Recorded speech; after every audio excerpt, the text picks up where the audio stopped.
Afternoon, everyone. Just hoping I'm hearing everyone clearly.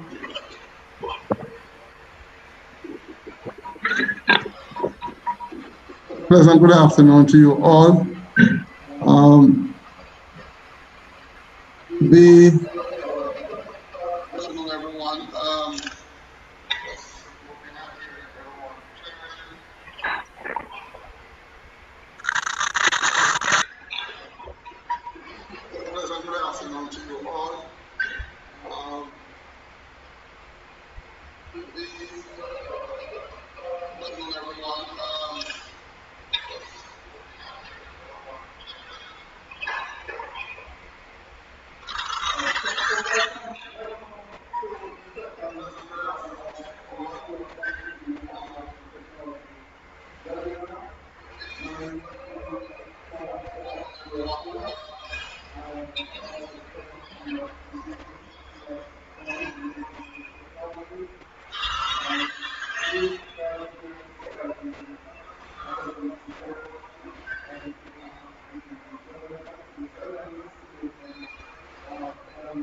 student community as a public, staff communities, as well as our, industry public who will be attending or who are now attending, as I'm seeing persons join the session. Today we are very pleased to be supported by a distinguished panel of, individuals who have done significant work in the industry, particular to the area of security, both as academicians as well as industry practitioners in their own right. Before we get started, we just want to probably lead off in a word of prayer. And Sophia, you are here. Can I be so kind to ask you to lead us off in a word of prayer before we begin this session? I'd be so grateful. Okay, let us pray. Father, we thank you for sparing our lives to see a new day. Father, we thank you for giving us this opportunity to be here at this seminar. We pray that, Lord, we will learn, we'll understand, and that everything will be clear. Open our understanding, guide us, and protect us. We pray in the name of Jesus. Amen. Amen. Thank you very much, Mrs. Mark, and for those kind words. So as we get started, you will see on my background here the set of speakers. The set of speakers for today's session. namely Godfrey Sterling, who is, and is lieutenant. I still call you lieutenant, sir. So you might say that you are retired, but just a little bit of background about our speakers. Today, Godfrey represents one of our own SCIT graduates. So let me just be very open with you. He's a SCIT graduate, first and foremost, but he has been doing distinguished service to the community. Lieutenant Godfrey Sterling is the current head of the Jamaica Cyber Incident Response Team, and he has had a distinguished record in the military before he came to the public life, general public life. But I still see him as a military man, even when he was a student. Really very happy to have him here. And this whole conversation about the national identification system, he, like quite a few others, have been a part of that conversation. And I'm sure he will have a lot to add pertinent to where the Jamaica CERT stands in this regard. So thank you very much, sir, for coming. I do have the autobiographies, and you know, just summarizing it to manage time. We make these all available at the end of the session. We also have here today in our company, Mr. Christopher Record, my very good friend, who I always sometimes spell the name Record a little bit wrong, but notwithstanding, it doesn't scratch his distinguished record of being one of the leaders in the entire cybersecurity space. Today, the hat I can say he's wearing is the CEO of T-Tech, which is one of our local, well-established cybersecurity companies, and one of the leaders in terms of hiring our graduates from the School of Computing. So we really are very thankful for him being here today. Now he like Godfrey, actually has been quite involved as well with all the conversations relating to data protection, NIDS, and all the other type of activities relating to ICT, cybersecurity, and in the space of what government should move to legislation. Mm-hmm. But Chris wears many other hats. He is the chairman of e-learning, and he sits on so many boards to name that it would be an exhausting task today to list out all of them. Former chair of e-learning. Former chair. Thank you very much for that timely correction. I think I was a little bit out of the loop in the last few weeks there. Thank you for that, Chris. Also a graduate of CAST, the College of Arts and Sciences. Also a graduate of CAST, UTech. Only thing is that he did not really come and sit in SCIT. He was in the sister faculty of... SCIT did not exist. Yes, he was. I was in Tech Ed. You were in Tech Ed, right, which is the Faculty of Education and Liberal Studies. I was learning to be a teacher. Yes, and he's a trained teacher by profession. Exactly. So he always reminds us of that, and I welcome that we have a teacher in our midst, as also an industry practitioner. Thank you very much, Mr. Record, for being in good company this afternoon here at the School of Computing. And I have all the faces of the speakers here, so I'm in managing the situation of having opening of videos to manage bandwidth based on where people are.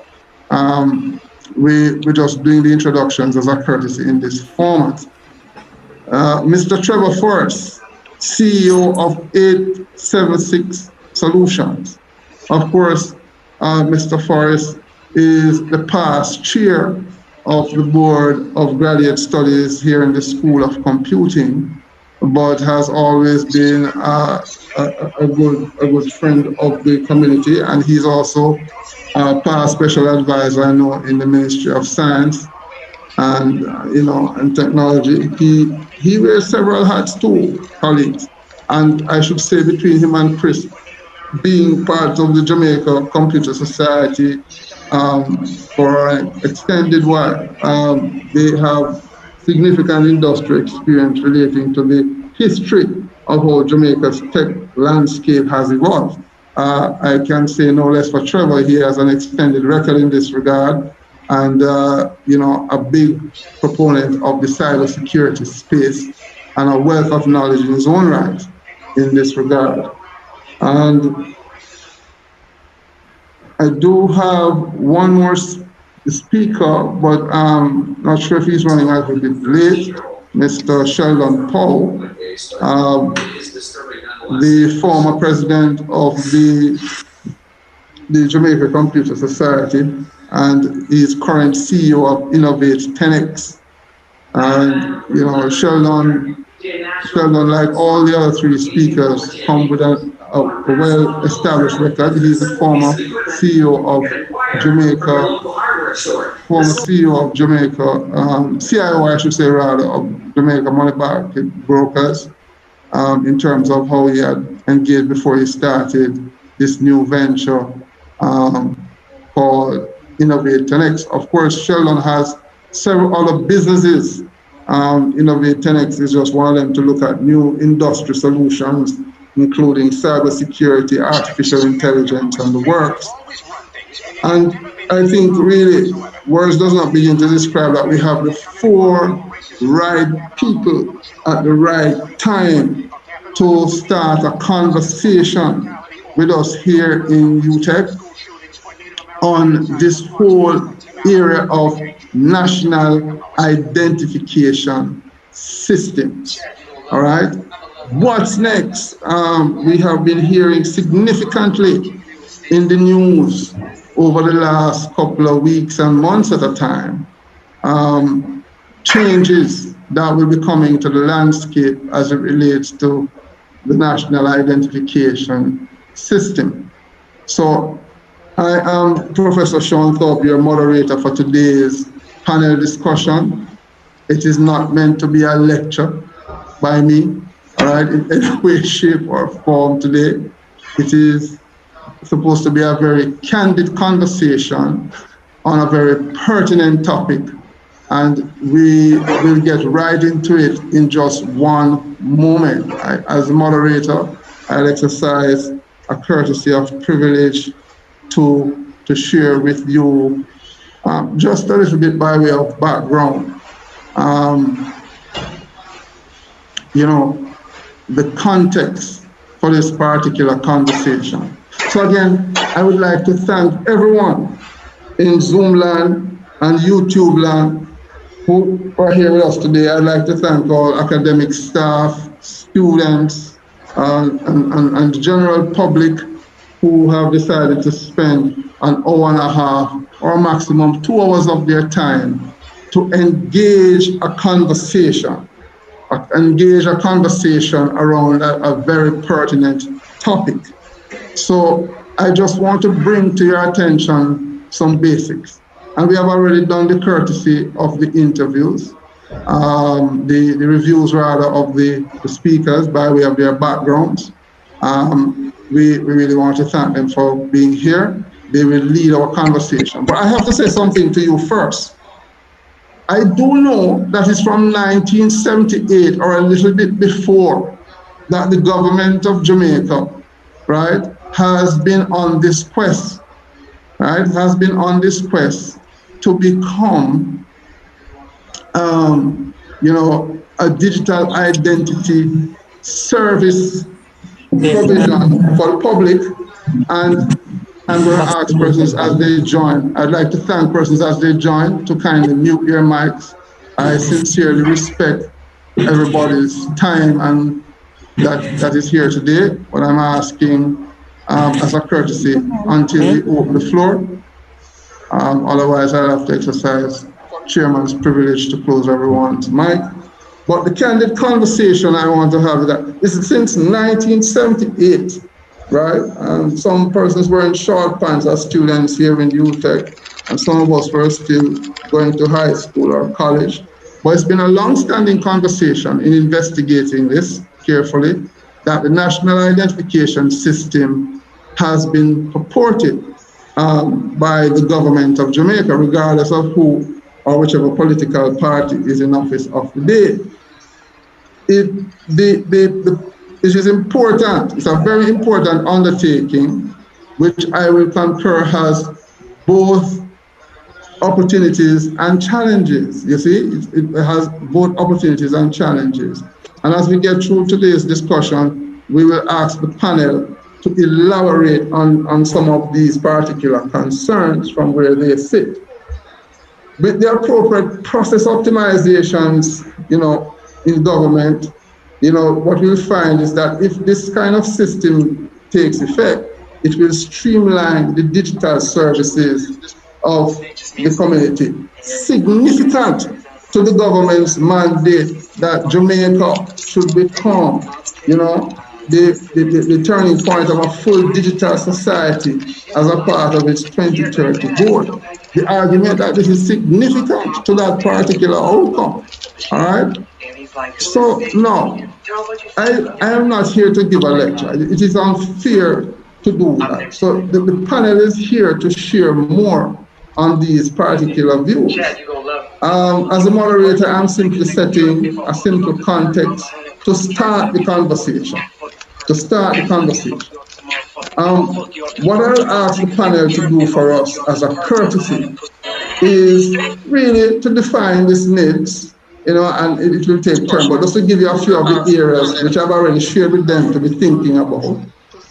What exactly is this needs? What is the case for really a digital identification system in Jamaica in the first place? I mean, for those of us who don't even really know what this is about, and I assume some level of naivety of the audience here this afternoon, including students, all right? Is there a context in terms of a legal framework for how this is to be implemented?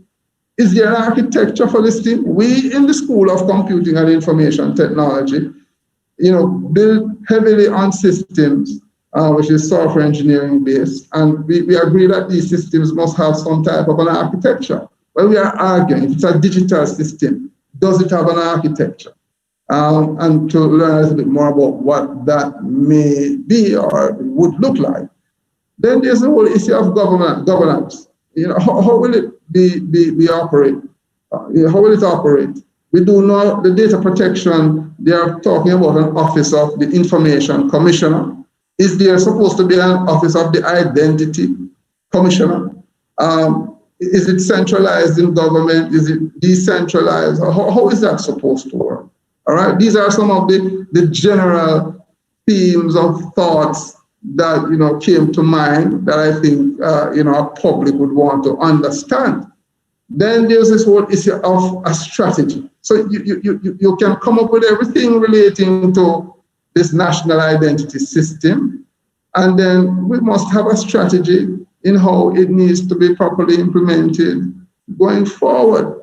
By no means, ladies and gentlemen, as your moderator, this list could be exhaustive, and I'm sure the panel may have a different perspective on some of the very points that I may have raised here, right? But at this point, I will argue until it's time to make my notes to share back with the community that I will turn over to this eloquent and well-established panel to share in their views and concerns on the matter. I did allow for them, if they so wish, to be able to share short presentations of their own liking as a part of getting into the discussions. And, I'll give that freedom to them as one of the options. And then everyone in Zoom and YouTube land can see as well as hear what we are talking about to really guide the conversation. But this is where I think we could start. And I'm going to now stop sharing my screen, and I will now turn over to the panel to take this over from me. And any member of the panel can start in this conversation. There's no limitation. What is this needs, gentlemen? And let's get it right from there as a starting point. Well, Sean, I actually had a very brief presentation. Sure. That will probably lead into the discussion for everybody else on the panel. Yes. I don't know if you have... The share screen is enabled. The share screen is enabled. You can take my screen. The share screen is enabled. Okay, cool. I'll do that.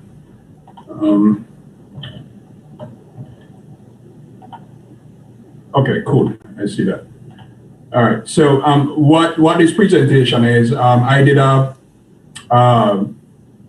submission to Joint Select Committee as it related to the NERA bill, and an excerpt of this presentation to the Joint Select Committee actually defined a couple different things and a couple of comments that I put forward. So as it relates to NIDS, based on NIDS, the NIDS team's own, description, the NIDS National Identity Database System is supposed to be uniquely designed to house biographic, biometric, and demographic information in a highly secure environment.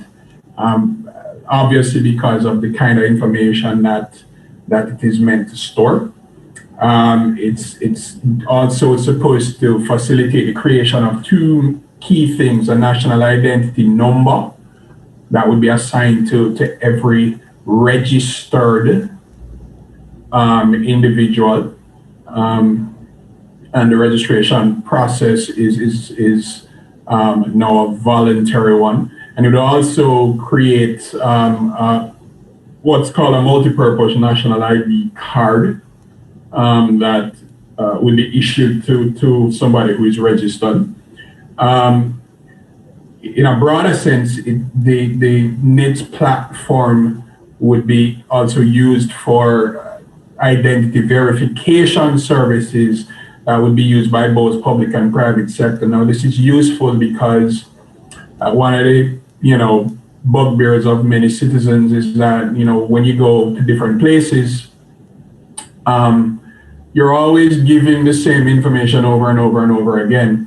Filling out these very long forms, and it seems rather counterproductive in a digital age to be doing that when it's really possible through technology and other means to gain access to some of these bits of information if they were somehow accessible in a secure centralized way. So that's one of the things that the national identity system is also meant to do. In doing so, it's meant to solve some of the problems that we face in so far as having a whole bunch of siloed information stores that individually tend to have accurate or inaccurate information about us as citizens. And with this platform, it is hoped that we will have a central data store of critical information about our citizens that will be always accurate, and that will be used by other systems to establish a single version of accuracy and truth about all of our citizens. So whether you're interacting with government or you're interacting with a private sector company, a bank, insurance company, and so on, they will be able to use the national identification system to validate and verify who you are. That too was also a major problem that exists, is that currently there is no hard and fast, sure way of verifying and validating that someone is who they say they are. So that's one of the key components of the NIDS system. And why it is important is because, everybody, even though people may have concerns and issues with national identity systems, everybody is at one when it comes to doing things efficiently. And what has to be clear is that in order to do that through use of technology, and if you feel that we need to move in that direction, then one of the most critical underpinnings is a way to uniquely identify each person that is being engaged or who is engaging services in your country. And countries that have done so, this is how they manage to do this. The countries that we so love to emulate, this is again, how they do that sort of thing through use of technology. So that's kind of a summary of the NIDS system. What has to be separated, though, is the system itself and the legislation that, is meant to create the management, the governance, the enforcement, the rules of that system. And that piece of legislation is called the NIRA, which is the National Identification and Registration Act. So you have the act, which is NIRA, and you have the system, which is NIDS. So as it relates to NIRA, right now NIRA is actually being discussed by the Joint Select Committee. They've had quite a number of stakeholder presentations, and over the past year and a half or so, they've engaged almost 200 different stakeholders getting feedback since the NIRA was unceremoniously overturned in its initial iteration by the Constitutional Court. So in this second iteration of NIRA, now what I'm showing you here were some of my general concerns and comments about the legislation. This new version of the National Identification and Registration bill is a lot more sober than its predecessor. And I say sober because one of the major concerns that existed was the fact that registration for the identification system in the previous iteration was mandatory, and to a certain degree, if you did not register, it was viewed as almost a criminal act. That didn't go down too well, obviously. Some other things that have been brought to bear in this new iteration is there are a lot more additions as it relates to data security. And I say that because there are embedded provisions in the new NIRA Act that make it dependent on and tied inextricably to the Data Protection Act, which was passed passed last year or the end of 2019. So there's a lot more assurances about how your information will be treated because it is now tied in many aspects to the data protection legislation. Some of these other concerns here I'm not going to go through because, I mean, there were some of the personal ones for me, but we can talk about that as the discussion goes on. But I think generally that's a general idea of what the act and the system would account to. And why are these things important? Because currently our citizens identity services looks like this, right? So if you try to map what how integration and of our citizen identity services and other services that we interact with look like, that's what it look like. And what we want to do is get to a point where you look something like this, where the citizen is the center of the identity services, and they can seamlessly interact with all the different types of services that exist out there in a hyper efficient and very seamless way. And that's generally what the goal of the legislation and the system is to get to a state where your identity is based on some very core principles: your existence, access to your data, control of your identity information, transparency, knowing what is being done with your information and how it's being treated with, being able to connect and seamlessly interface with different services in an interoperable way, ensuring that your identity is only used when you want it to be used, how you want it to be used, and ensuring that only the information that is required is requested and used when you're interacting with a service that you need. And of course, covering all of that is, while you're providing all this information, it must be safe, secure, protected, given the fact that it is digital and it's extremely portable. It must be secure. And lastly, because it is unique, it shouldn't be something that is interchangeable. So it must stay with you from birth to death and remains an identifier of you even after you're gone. So that generally is a encapsulation of what the legislation is, the system is, what it is meant to do, and what the goal is. Because if we are to become a digital society, this is a critical underpinning to ensure that the services that we need will be available in the kind of way that we're looking for. So that's the boilerplate explanation of it, and then I will, I'll shut up now.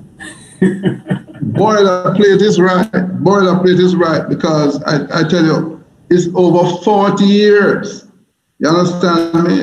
It's over 40 years we've been talking about NIDS, and in 2021 it is a boilerplate item. So that's a correct term you have just used there as it relates to the context of this conversation. So thank you very much, Mr. Forrest, for providing the context of that definition. And I hope, all my public audiences listening in Zoom and YouTube land making some notes, because, we're going to have a little segment where you can actually throw questions to the panel. All right. So thanks to Trevor for that very stimulating conversation as to what really is NIDS. And therefore, I still open the panel to continue the conversation, and anybody can chime in after Trevor at this point to share in what is the next point of view here relating to the definition that he has just posited. So the floor is still open to the panel. Yeah. Thanks, Sean. Chris Record here. I will just do a little addition to what Trevor has shared with everyone. Yes. Through a very, very short story of an experience I had last year in my travels. And I was very lucky to actually have a few travels before everyone lockdown, because I left the country in January and February on business.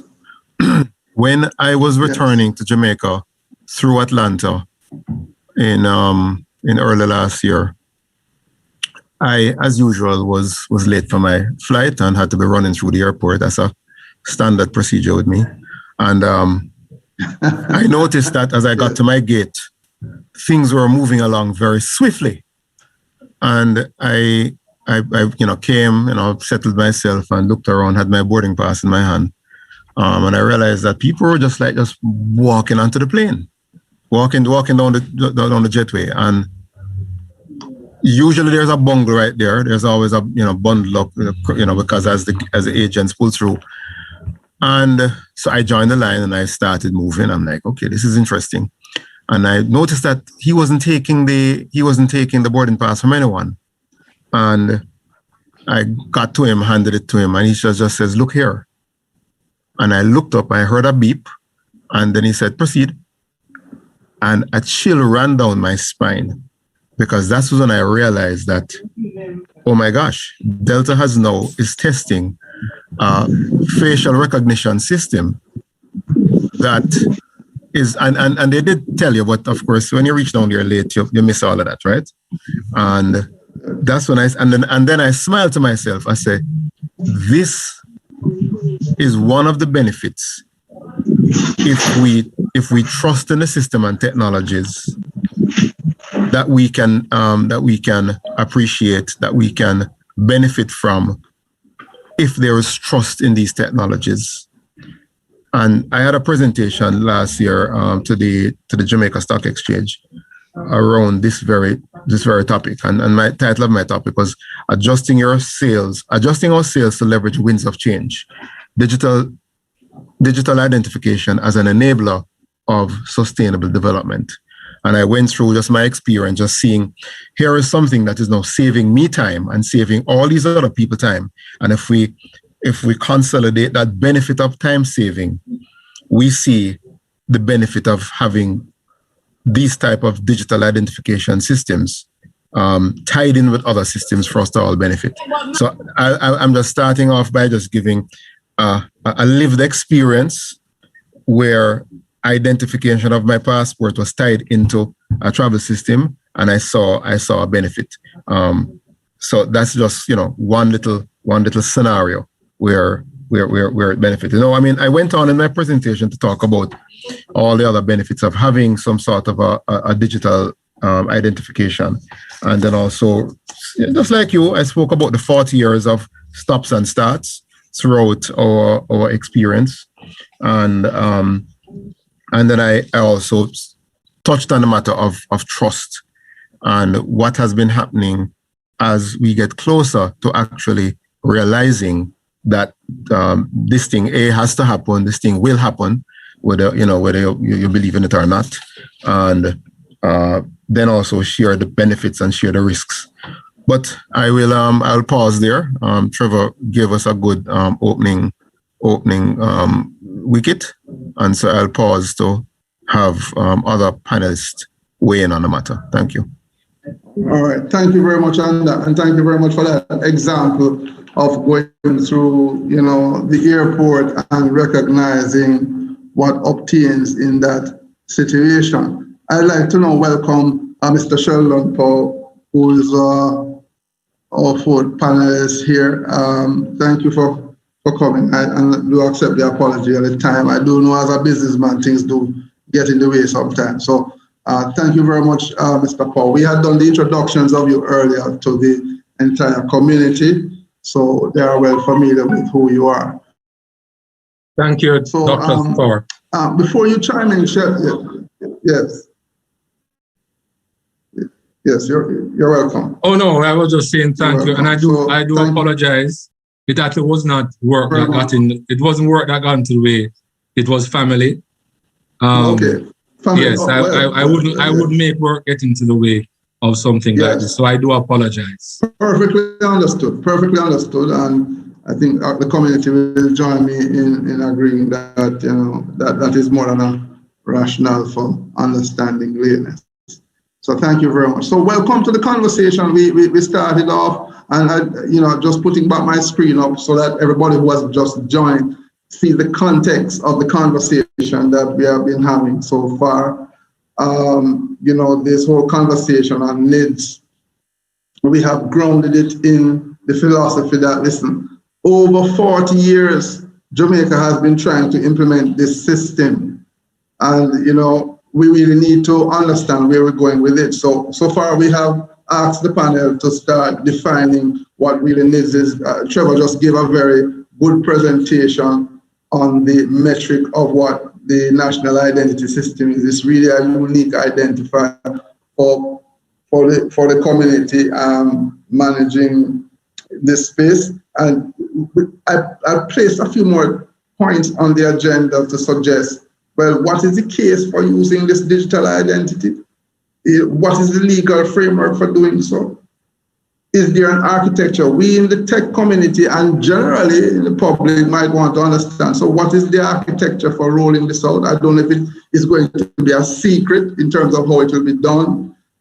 And it won't be publicly available to us to understand it. But, we would want the intellectuals like yourselves who understand the space to share in a viewpoint on what that could be. And there's a whole issue of governance and a strategy. So Trevor and Chris had just given, Chris from TTEC, CEO of TTEC, and Trevor from CEO of A76 Solutions has given a very good starting conversation. I'll ask Godfrey or Lieutenant Sterling, as we know him properly as in the community, or yourself, Sheldon, to at this time weigh in and give a viewpoint, an opening viewpoint on this whole notion of what NIDS is and any of the elements here as we start the conversation.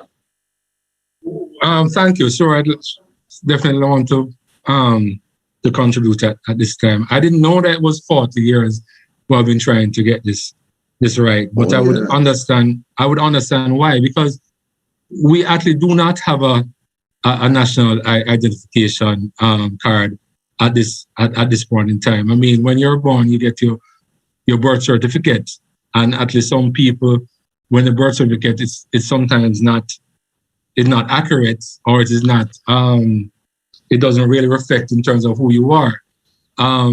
You don't need to get a passport. It's not compulsory. You can get a driver's license at age 17, and that's not compulsory either. You can get a voter's ID, but I mean, voter's ID, once you can, you go to a particular address, you find somebody, and then somebody can verify that this is you, then you get your voter's ID. So a lot of the different IDs that we have in place now are subject to fraud, which they have been. So if you check out the cases, you realize that we don't have any one ID that you can 100% believe in. And that's why within the banks for many years, up until maybe 2020, you had to open a bank account, you have to have 2 IDs because they're not really trusting one. So they think it's probably better, give a little bit harder, you have to present the bank with 2 fake IDs to open an account, not one. So the idea of having a NIDS is you're gonna finally get an ID that you can, so increases the likelihood of it being accurate, because it is now tied to some kind of a biometric, right? With your fingerprints and facial recognition. I think they might even want to do some retina scan. If you realize now, from a long time, the United States used to be hit with a lot of frauds with passports. I mean, Jamaicans were very good at giving any other Jamaican their passport to travel on, and I understand it worked quite well. These people, they just look at the picture and believe that it's you, and you have to get through. That's the reality. It actually worked. It just depends on how confident you are. Now, with the States, now what they have done, they have your fingerprints and they have the facial recognition and all of that. So we want a database where information like that is captured. So therefore, when you present your ID, the likelihood of it really being you is gonna be increased significantly. Now, again, I still don't see it at 100%. It's something that we need to look at and to test and to understand where are the possible loopholes that we can still be subject to fraud, even with the NIDS, because we know, especially because of the accuracy now, you have to be, if you are subject to the identity theft, it's going to be harder for you to prove that it's not you. If the person can be showing, well, it had passed the facial recognition, it had passed the fingerprints. And a lot of people are still worried about that. I am still concerned about that, because no system is foolproof, right? I like how the government is going about it now, though, in that there seems to be more being very open and transparent as to what NIDS is. Yes. And I think in terms of even the digital architecture and the security around it, I do believe they have to be very open and transparent. So leaders across the industry, T-Tech, 876 Solutions, the universities, can kind of weigh in and can contribute to securing the system, right? Because if there is any breach respect to security, I don't think the government is going to recover from it. I mean, everybody would no, NIDS is not secure. I mean, there's a lot of still false identity happening and all of that. So we have to be very, very careful. We have to design the system with security in mind from the ground up. That's very important. And the transparency has to be there. Yes, I don't want to. I did not have a benefit because I came late. So I don't want to repeat anything that you have hit the nail. You have hit the nails on the right heads so far, Mr. Okay. Paul. Hit the nails on the head so far, and this is a perfect timing for Lieutenant Sterling to come in, because the issue of fraud, the issue of transparency, we saw the concerns relating to security by design with the Jam COVID-19 app. As the head of the Jamaica, sir, what is your view at this point in terms of this whole conversation about NITs that you want the public to understand? You heard Sheldon just now. It's a very timely point to interject in the conversation. What was your Indeed. Thank you, Prof. And good afternoon to the rest of the panel and those joining us in Zoom and YouTube land. You know, there is indeed a case, and given the speakers before me, I have no need to really define what it is or even to make the case. But as we seek to look at the legal framework, and certainly the Jamaica cert will be called upon in the event. And, you know, taking the default position that there is no foolproof or bulletproof system, even though we try to build with security as a default, we have to be prepared for that eventuality. And so there is a fairly substantial suite of legal documentation, legislation out there that seeks to sort of make this a little bit harder to be something that is easily broken. And we look at the ICT authority, which seeks to put in place that core group of enforcers before the fact, so that, you know, the systems that are meant to be part of this whole process are standardized and are being operated using industry standard and best practices. We also have the Data Protection Act, which is really that group of legislation that is meant to facilitate the enforcement of the requirements across the public key infrastructure that is meant to be the basis on which the NIDS is built.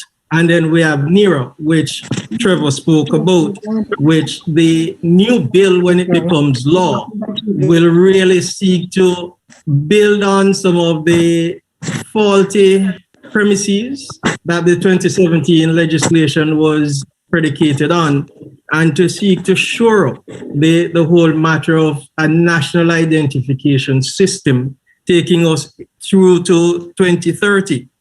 But all of that is really going to be moot if we don't have a significant public education campaign that seeks to do a number of things. And I just pick a couple of them. It has to really drill down into the provisions for the data subject, and so that people understand their rights under the legal framework and how they can move forward.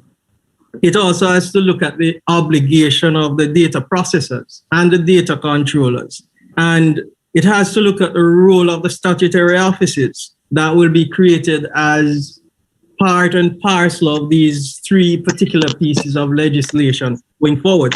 And then enforcement becomes a significant plank, which must be maintained, as well as the right of the individual to be forgotten. So when we look at that and we consider that the cert is really going to be that last line that you call when something appears to or does go wrong, then we're a little bit more interested in the technologies that are being used to really manage the identity life cycle. And we also are interested in the credential technologies that are being employed. We want to sort of ensure that proper consideration has been given to the authentication and trust frameworks that are going to be a part of this, as well as the point raised in the Joint Select Committee meeting just recently about the whole matter of the Oxford breach in England as far as scraping data and using it for targeted campaigning. And so when we look at analytics, the Data Protection Act becomes very critical in terms of the provisions under the Act based on the 8 standards that are there, and the provisions for the data subject, the right to deny certain processing, the right to be aware of processing that is taking place, the right of the commissioner to deny or to approve specific requests for certain processing. These rights are going to be critical in ensuring that the data is used as it was meant to when it was collected. And so when you take all of that into consideration, we now have to balance that against, privacy and protection versus the need to really be able to have this distributed architecture provide for cross-border identification that is almost foolproof. So from the Jamaica Cert standpoint, that is really where our headspace is, understanding the technologies and the framework that are being used to pull the system together, and so that we're better able to respond in a very efficient and probably clinical way to the appearance or actual breach that may occur. All right, so very, very good observation and point as raised, Lieutenant. So it begs the question, based on what you just said, the law that will guide NITS is assumed to first have the data protection legislation be in place. Is that a fair assumption? It must be in place before we can be talking about NITS. It is a fair assumption. Timeline we think that the government, yes. It is a fair assumption. Yes, please proceed, please. The proclamation date is what we're waiting on now. A fair amount of the recruitment has taken place, is taking place, and the regulations, we are down the road in putting those together, and where we have found gaps in our own expertise, we have reached out to organizations such as the ITU and local entities to really come together in a very consultative and transparent way to bring these regulations to bear, so that even though they conform to international best practices, they are bespoke to our particular situations, but will accord us the sort of being on par with any other digital system out there for identification. Okay. So I don't know if anyone else here wants to chime in. So in the context of coming up with use case. Yes, go ahead, Trevor. Yeah, I just want to add a couple of things. Just some clarifications as it relates to the national identification registration legislation as it is being discussed now. As it relates to, yes. And I want to be very clear on this, as it relates to what biometric information is going to be used and collected. Retinal scans are not part of what is in the legislation. Currently, the only biometric information that is being contemplated is facial image, fingerprints, and that's fingerprints as defined in the Fingerprints Act, and a manual signature, specifically in the case of an individual who is 18 years of age or older. That is what is specifically outlined for biometric information data of individuals that would be but in the context of in the legislation.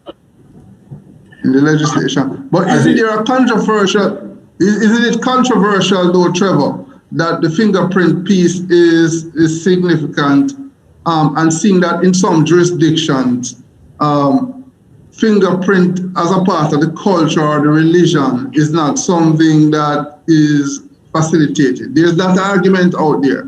And what about those communities that have certain concerns relating to the use of fingerprint in supporting these type of systems? Are we taking any account of that as a part of the whole due process? Absolutely. So again, which is why I was careful to state precisely what it says in the current bill. It speaks to fingerprints as defined by the Fingerprints Act. We actually have a piece of legislation along governing fingerprints. One of the things that gets contemplated in that and some other laws is precisely what you're talking about, right? And what a lot of people don't do is to understand the requisite laws, because I never read those, to see what it is those laws prescribe as it relates to capturing fingerprints, right? So many times people will hear, oh, they're capturing fingerprints, and, you know, one law is not very specific in how fingerprints are captured and used.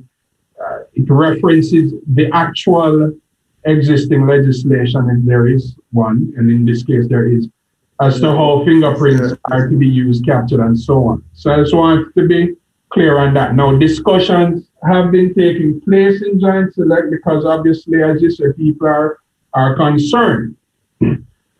So those discussions are within the context of what the existing Fingerprints Act speaks to. And typically, if there are issues with how fingerprints are used and so on, then they argue that in the context of the Fingerprints Act. All right. Bear in mind as well that there are other aspects of our life that we willingly give fingerprints as well. And those are, you know, when you're engaging with government, those are also covered under the umbrella of the Fingerprints Act. So it's something that we just need to be mindful of, because there's very specific language in the legislation. And again, if you don't read it, I encourage people to do so and not go by what they hear. And look at what is stated in the legislation so that it is very clear, because that is what is really important, and that is what is being argued and discussed in the presentation in Joint Select. Because very, very good presentations have come from the stakeholders in the Joint Select Committee hearings. And I think it's very useful for people to pay attention to this. So that's the first thing. The second thing is just piggybacking on what you know, Lieutenant Colonel Sterling mentioned as it relates to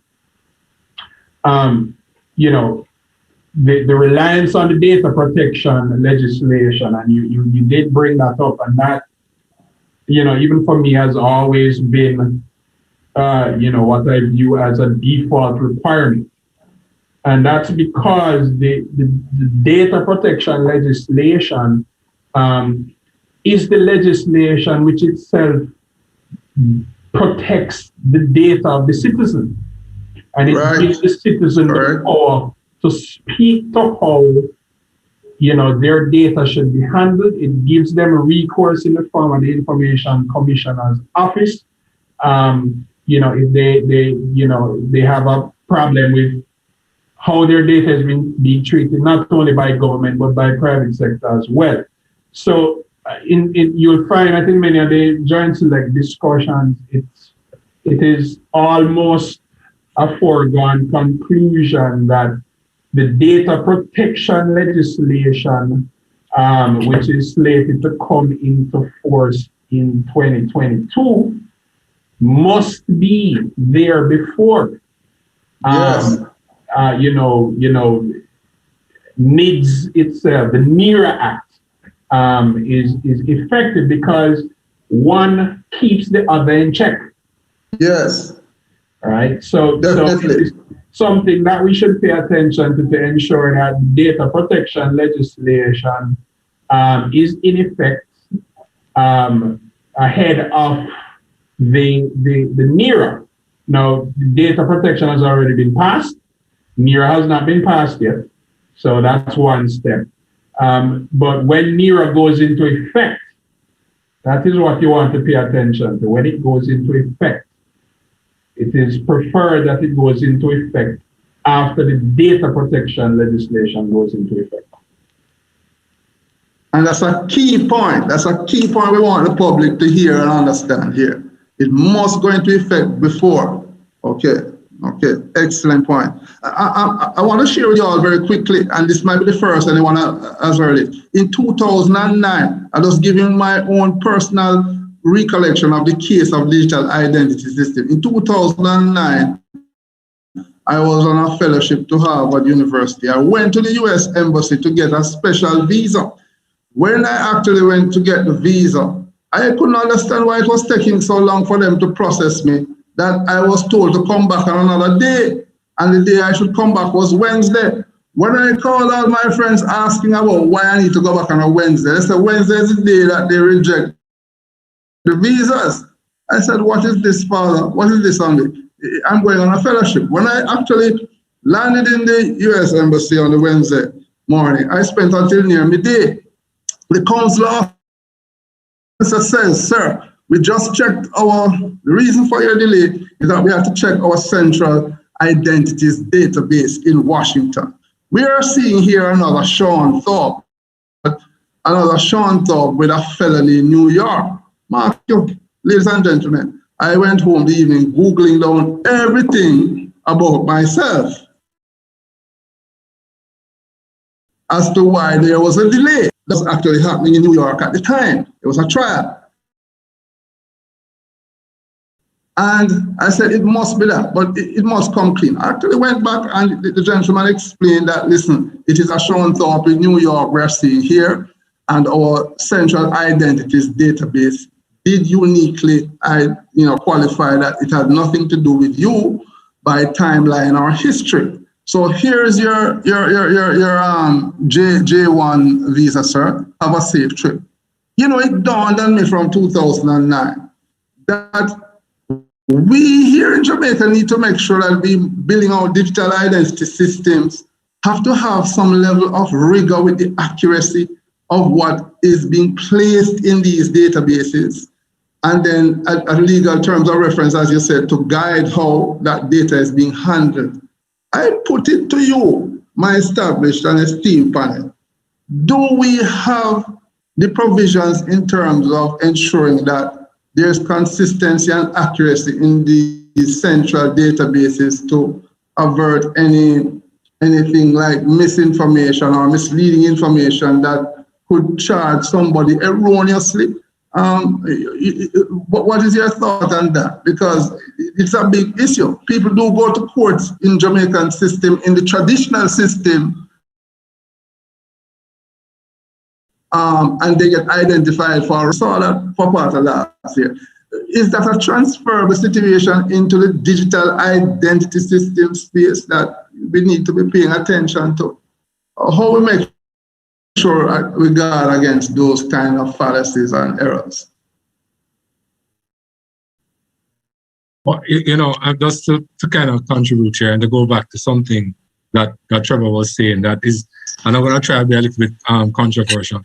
I think, I know if we're trying to balance what information we gather in terms of proving somebody's identity.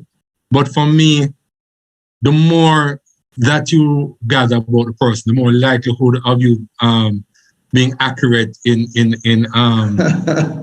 that it's the person. So I tell you, let's say the fingerprints which you're relying on. Fingerprints for the most part would not give what they call it, false positives, but it very often gives false negatives. So I have a smartphone, and sometimes when I come home and I'm trying to use my fingerprint to come in, it doesn't work, and I choose another finger, and this finger might work instead of that one. But so I have another way in which I can get to without using my fingerprint. But same thing with facial recognition. So you're doing something, and the fingerprint, for whatever reason, is not working today. The facial recognition, that should certainly give a lot of false negatives as well. Maybe I grow a beard.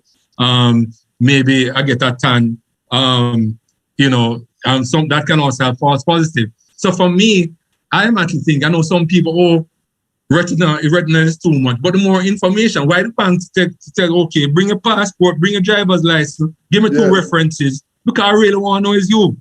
Because I know it is the more information I ask you for, that you can actually show me that you have, right? It's the security is what you have and what you know, right?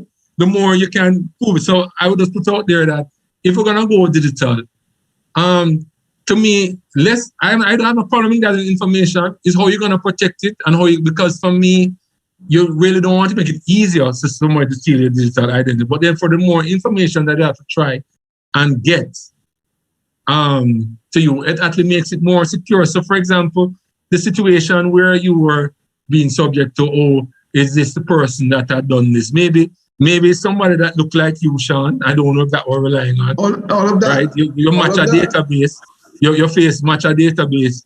Sean, I could probably find 1 million people, I'm exaggerating there, that kind of could play you.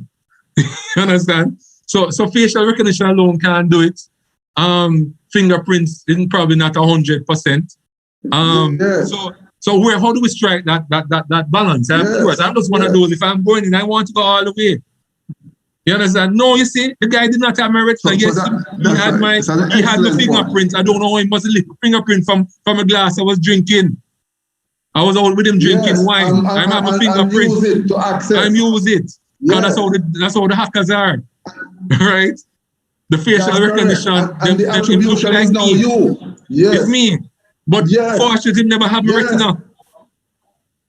Yes. So you are so right. So what I've not heard at the Joint Select Committee, and Trevor, you can correct me, Chris, you can correct me, Lieutenant, you can correct me.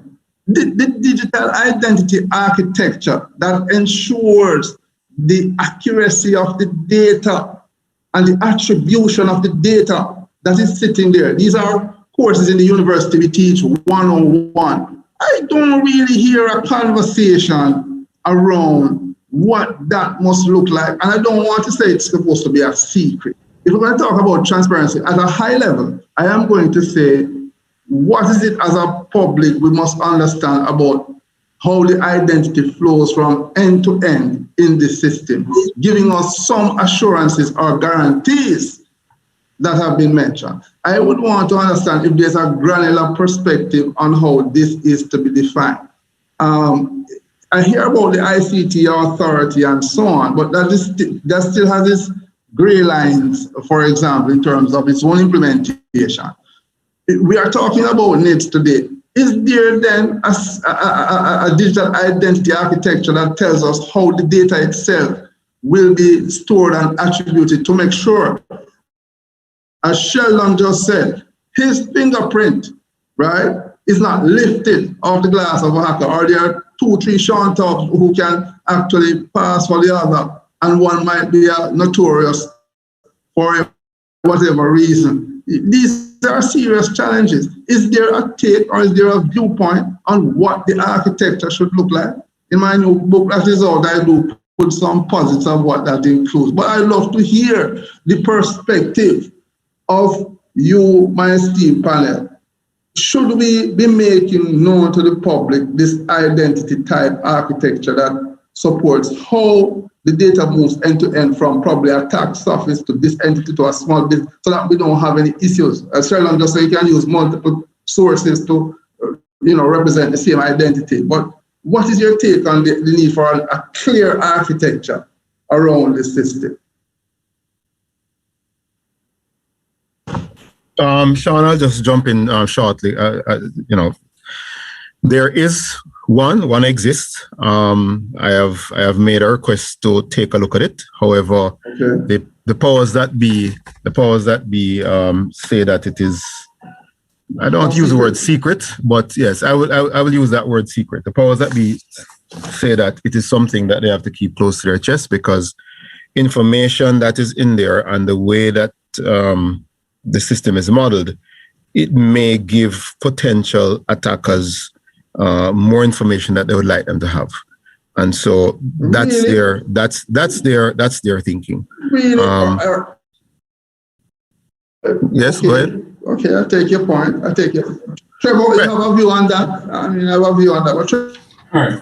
So let me speak to a couple of points made, Sean, and I will answer that question as well, because there is an approach that may be taken to deal with that. But first, let me knock off a couple of things. All right. So again, I just want to go back to the information that is captured on an individual in the legislation, and believe it or not, if you go to section 11 of the act, and again, I encourage everyone to take a read. the amount of information that is requested or may be requested of an individual is quite comprehensive. So much so that in a number of Joint Select Committee submissions, many arguments were being made that this information being requested is too intrusive. So let me give you an example. Obviously, they're going to ask your full name, date of birth, country of birth, place of birth. They want name of your mother and your father, if you're male, female, or other. Your place of residence. If you're not a Jamaican, what's your nationality? Marital status, name of spouse, occupation. Whole heap of information they may ask you for. This is in an effort to ensure that you are who you say you are. Once that is captured, the key part after that is the creation of a unique identifier which follows you from birth to death, right? So many of us would agree that, you know, the more information you have, the better it is to minimize, you know, impersonation. And there's another school of people out there who say, well, and also in keeping with the data protection legislation, which one of the standards in the data protection legislation says you should only request information that you really actually need. So data minimization is a key component in the standards in the data protection legislation. So a balance has to be struck because there is existing legislation that says you should only ask for the minimum that you actually need. But then that's a contradiction. That's a clear contradiction. Yeah. Well, it's not a contradiction. One is there to keep the other in check, right? Which is why you're having a joint committee discussing the one that has not been passed yet to ensure that it keeps itself in check with the one that is already passed. All right, so that's the first thing. The second thing is, you mentioned about, you know, many different, I guess, silos of information within government, within businesses, and so on, and how accurate that information is and what the purpose of NIDS would be as it relates to that. Now, that's a double-edged sword, right? Because when you have a single store of the accurate information, the single version of truth, then it's a nice juicy target, right? But what you face when you have multiple silos of individual information is that you run the risk of each one of those silos becoming out of sync with the other, which is what we have now. So the question many people ask is then, well, why can't we just, you know, take all of that information and use technology and sync it? Well, that's an easier said than done process. And, you know, anybody who's tried to do that, I know, my colleagues have all been down that road where you're syncing disparate information into a central, you know, store. It's a difficult undertaking. And especially when you consider you might have a couple hundred of them out there. So the idea behind a NIDS is to create once and for all an accurate single store of citizen information. Now, again, I'm with the school of thought that, boy, get as much of it as possible because that is how you minimize inaccuracies. But again, you have different schools of thought, civil rights people, all of that all have to be contemplated and their views taken into consideration. That causes you, our lawmakers, to have to find that balance, and I don't envy them for being in that position. The final thing has to do with the architecture. And I know, moderator, that, you know, you'll fully appreciate the fact that, you know, things of this nature, when we're demanding that they be secure, there are certain things that obviously cannot be put into the public domain. However, what many proponents of transparency often recommend, which I agree with, is instead of providing specific information about architecture, you do something like a white paper, right? That speaks generally about how, your digital identity platforms may or may not be configured without getting into specifics. So really and truly, you don't need to get into the nitty-gritty of stuff. But it would be useful to at least let people get a general idea of, how the system may be set up. I mean, and you don't share enough to make, it insecure, but you share enough for people to say, well, okay, the architecture generally makes sense to me. So I would assume that whatever else is being done from a highly secure level, layered on top of what I'm seeing, would make the thing reasonably secure. So perhaps what the NIDS team should contemplate is creating a white paper that speaks to these things that can be made publicly available without getting into the weeds and nitty-gritty of how they're secure. Yes. And that kind of... I've asked the director about it. I've asked the director about it. And that's a concern, as he said. I could put it to you from an academic standpoint in the university.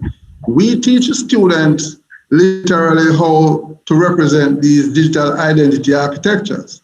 A simple 101 concept is using Active Directories and setting up what is called enterprise directory services. And so for every block of data that comes into the system, it's a part of an Active Directory. And that Active Directory might be interacting with different repositories in different locations, small businesses, government entities, academic entities, you name it.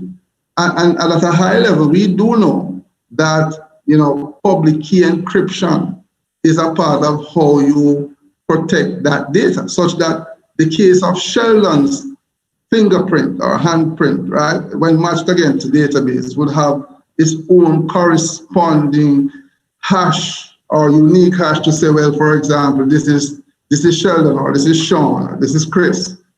These are general things that we would want the community to know, because if we say that we're going to ensure that the environment is secure, at least at the high level, we will be expecting that those kind of concerns are taken into account as a security by design. I can leave it there, and I will agree with you that we need a white paper. I could argue as well that we need to look at what is going on in Asian countries right now. Many of the Asian countries, Myanmar, you have India with the Aadhaar program, which is, they have over 1.3 billion people. They're all introducing these NID systems, So there are several use cases. There's the cases in South Korea and so on. There's a lot we can learn from that. And I do think there has to be another opportunity to share with our public what is going on in those jurisdictions as it relates to how they have been implementing NIST. But I don't know if the committee has a view on that before we talk about the issue of digital identity governance. You understand anything else to what is going on in the world landscape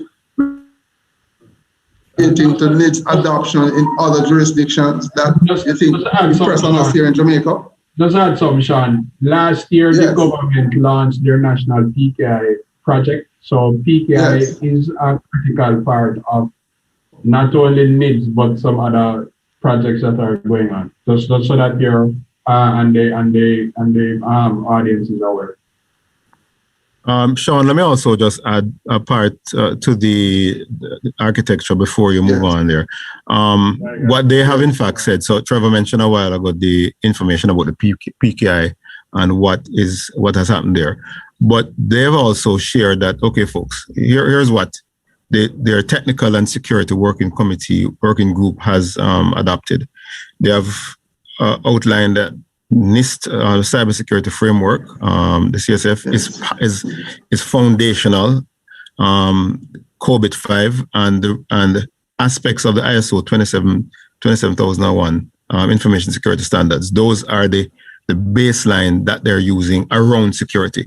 You're not getting into the nitty-gritty of, as I say, at this time of architecture, and I do support Trevor's suggestion, and maybe we can nudge them one more time around creating that white paper. Now, whether they have the manpower to do it, Sean, you and maybe one or two of your students could probably offer some assistance there to assist them. But they are in fact they have identified and shared that some of the top security frameworks that are out there, they will be compliant with those. Will be compliant. Okay. Which then leads us, thank you very much for that conversation. I think all 80 of our guests here today in Zoom and YouTube land listening to this must be agreeing that this has been a very stimulating conversation. I will definitely take up the challenge, Chris, of asking UTech through the School of Computing to prepare the required white paper, at least as a general white paper, so the public can understand what the identity architecture concerns here could be. I do have some master students here as well who are looking at some thesis studies in this area, so I might also engage them as well to be a part of that. Also, Capri, Sean, so as you know, Sean, 1 second, as you know that Capri, with support by IDB, also did some work and some research, and they have produced a document that give a fair amount of information around NIDS, with some look at the global work, and of course a fair amount of concentration on local. They have a whole chapter on ID systems in development and give a global context. They have another focus around the cost of not having a national identification in Jamaica, what it means, national ID systems, Jamaica experience, and then they talk about the national identity framework. So they actually do have that document that is on their website. That is the Capri. So for anybody who wants some more information around that, they can. Okay, good. Yes. Excellent point. One of the things I can say right now, based on this conversation, is that from the UTech community, we'll be preparing a submission to the Joint Select Committee based on some of the observations that we have been noting so far in this particular discussion. Now, I will argue that there's another controversial point, and I want to put it to all of us here. The governance. Governance is not one of our very strong areas as a country. And I could argue from an academic perspective why I'm saying that.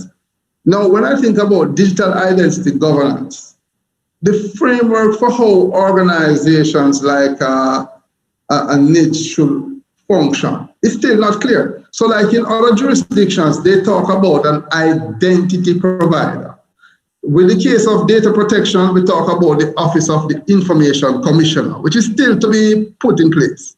But when it comes to NIDS, is it the current program director and his or her his team that will actually be managing NIDS going forward? Or is there an identity authority where this represents a significant body, albeit is it a function of government? Is it a function of or an act of parliament?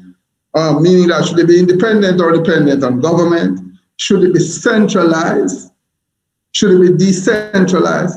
I really want to hear from the panel. What is the view? So the architecture is one thing, but how exactly? And I have not yet heard very clearly. I've been listening all the different Joint Select Committee meetings, just listening in to understand the conversation. But I have not heard with any clarity, although I see different agencies like the TAG and so on asking questions. What really then is the governance structure for how NIDS will operate after we have gone through all the deliberations? Anybody on this panel can take that one. What is the governance structure for how this should operate, or at least an idea of what it should look like? So moderator, the bill being debated now before the Joint Select Committee seeks under Section 5 to create. He's not like so they have to put hold on. Let me see who is disturbing. Hold on, let us get there. Yeah, well, Right. Yeah, go ahead, yes. Seeks under Section 5 to establish the authority for the management of the NIDS program. And that will be superseded by a board. Identity authority, an identity Right. authority. Yes, Okay. by a board of management, which will seek to bring the operations of the authority in line with what is required and mandated by the Act. There is an appeals tribunal that will be created under Section 26. And the other forms of governance within the creation of agencies of state, a chairperson of the board, a chief executive officer of the authority. Those offices are sacrosanct in the Act when it becomes law. And so from the NIDS standpoint, that governance framework will exist and it will be ably supported, hopefully by the... Hold on, before you go any further, Lieutenant, you said that it will be a board of management. A board of management reporting to whom? To Parliament? I need to understand Parliament. that. The Parliament. Yes. So it's an act of Parliament. Yes. Okay. All right.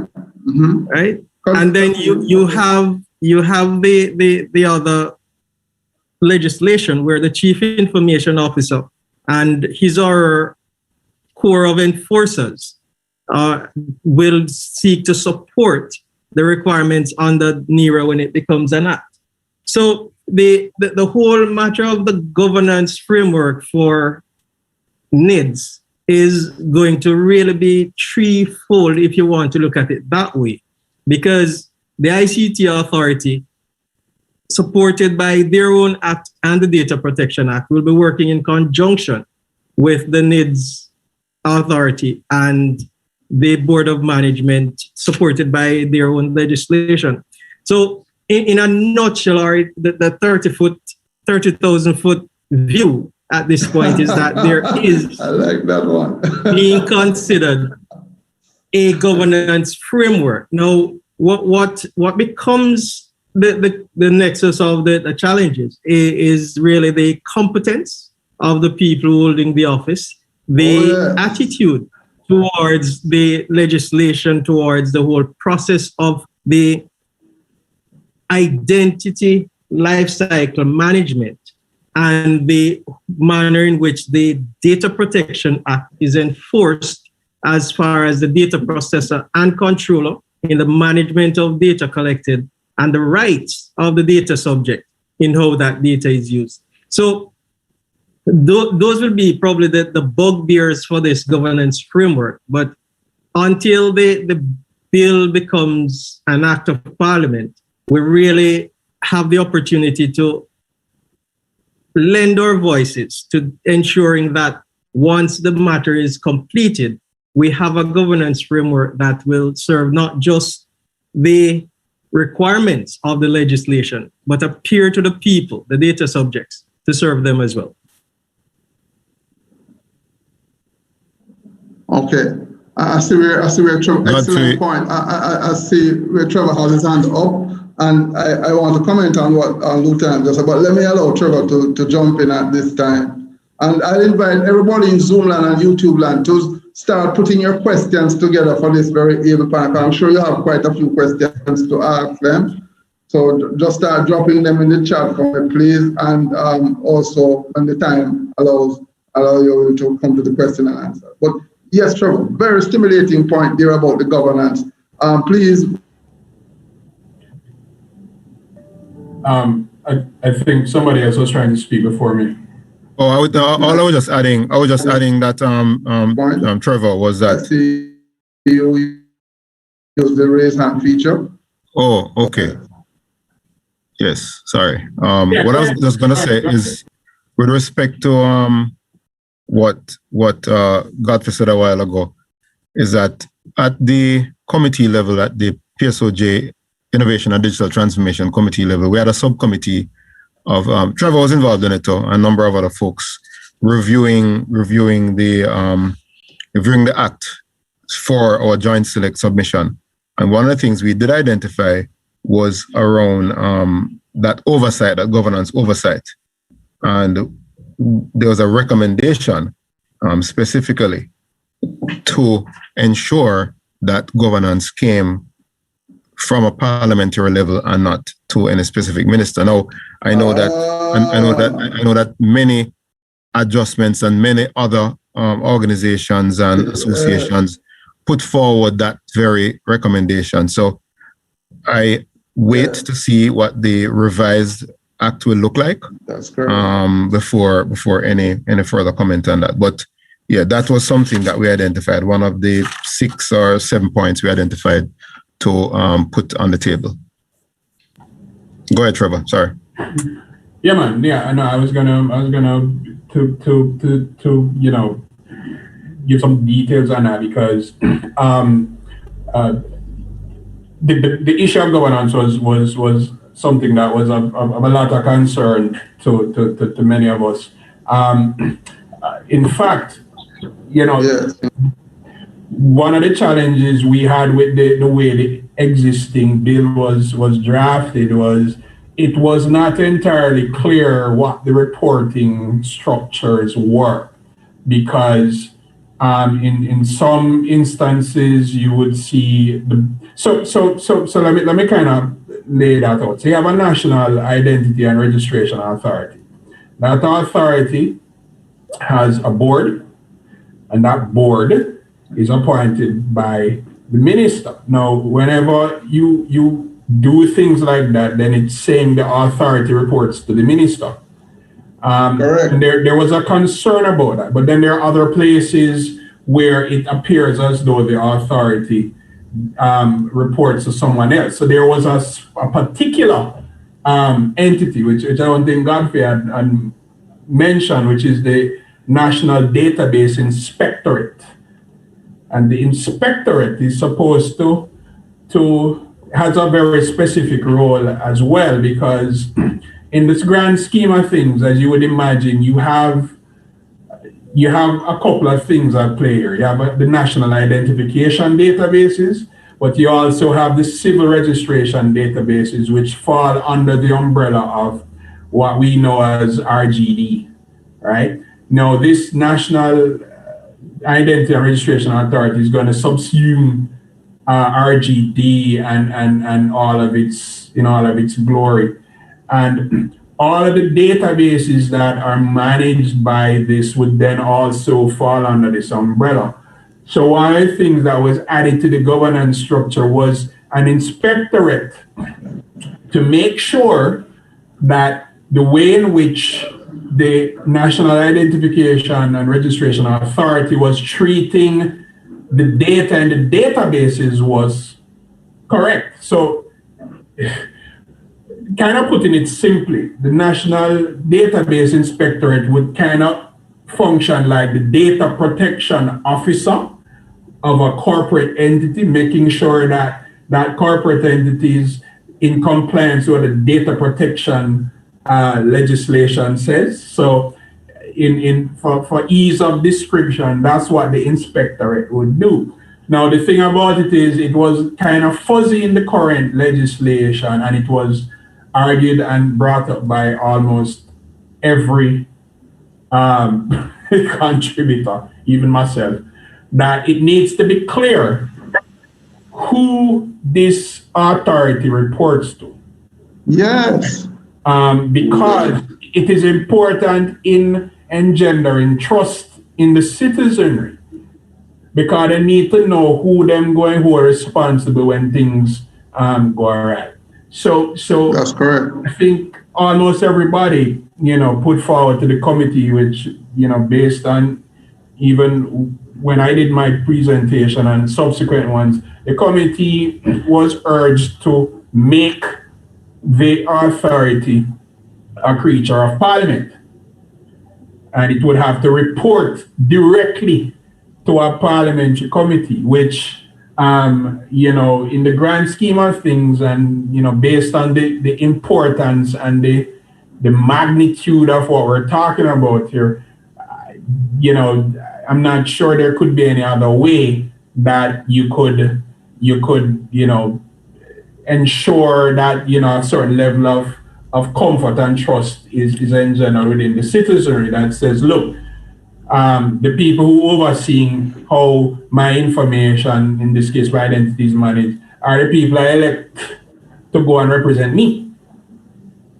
Yes. So I know that is being seriously contemplated because almost everybody had a concern because it was not entirely clear the way the bill was drafted, who this authority reported to. There was no single clause or sentence that says this authority reports to this person. All right. So the governance aspect was strongly discussed, and I think, you know, the general consensus was that this thing needs to report directly to Parliament. Yes. So it does, and this is a case of reference for what is happening right now in the Asian bloc of countries that are looking at the implementation of NIDS as well in their jurisdiction. So it's a useful case in point. But I want to make a point based on what Lieutenant and what you are saying, Trevor. If you have so many entities, the ICT Authority, National Database Inspectorate, to be frank, I wasn't clear on that one before. You now have the Office of the Information Commissioner that is to be formed to deal with data protection and its enforcement. None of these entities have yet been fully fleshed out. We have laws coming, we have the NERA coming, and so on. But those structures are still to be formed. And I'm not, probably as is me, I'm not seeing the urgency in which these things are being put out there to at least get the groundwork going, because we will need to have some type of service level agreements going on between your Office of the Information Commissioner, the CERT, the Jamaica CERT, the ICT Authority, right? All these entities, so that as it relates to people's data and identity, it is clear how the handshake process should be occurring.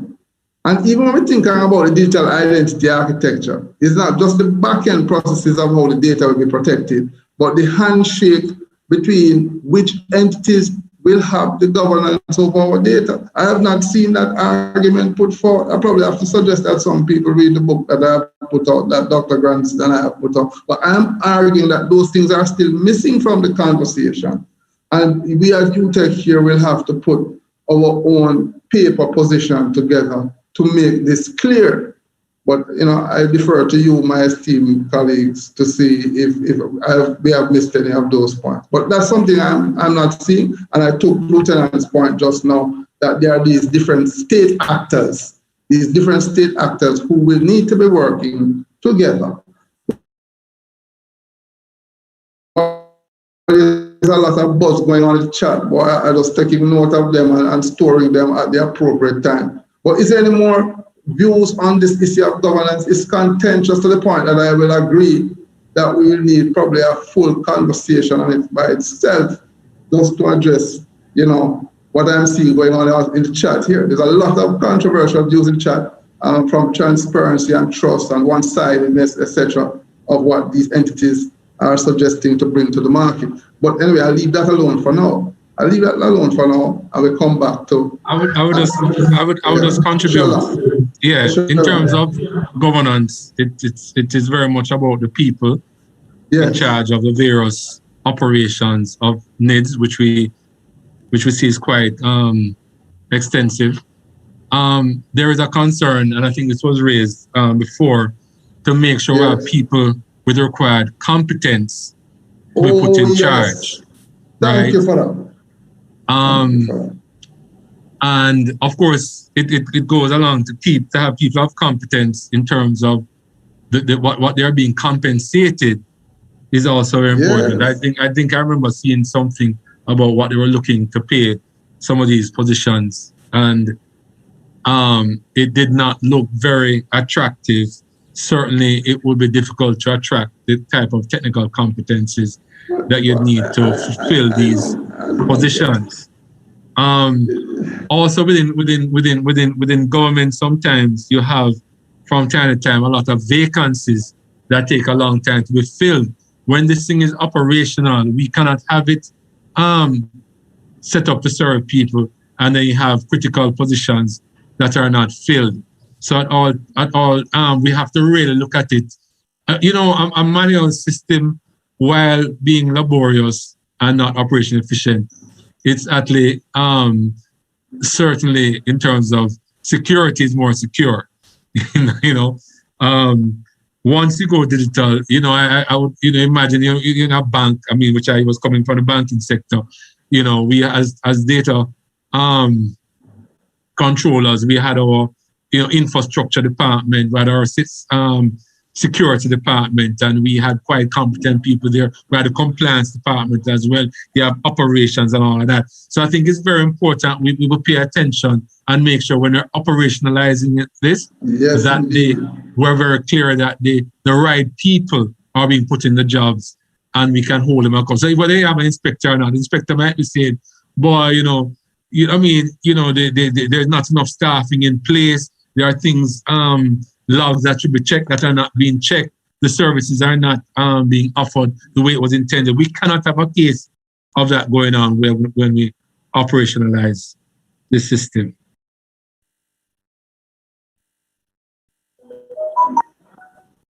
So I guess the final point on governance then, and I take the point about compensation and competence. And, the world over, workers in government, it's more about giving back, giving of your service than the pretty penny in your pocket. I know compensation is important, but certainly unless, we start a strike, it rich off the South Coast with Tullow Oil, we're going to be constrained. And so there has to be a very delicate balancing act between attracting and retaining the competence we require and coming up with a compensation package that will make it worthy of the effort, but not break the coffers. And so the reason some of these discussions are still ongoing is because that compensation aspect of it, there's still some areas to be ironed out as we recognize that the compensation has to be commensurate with the competence and the expected levels of effort.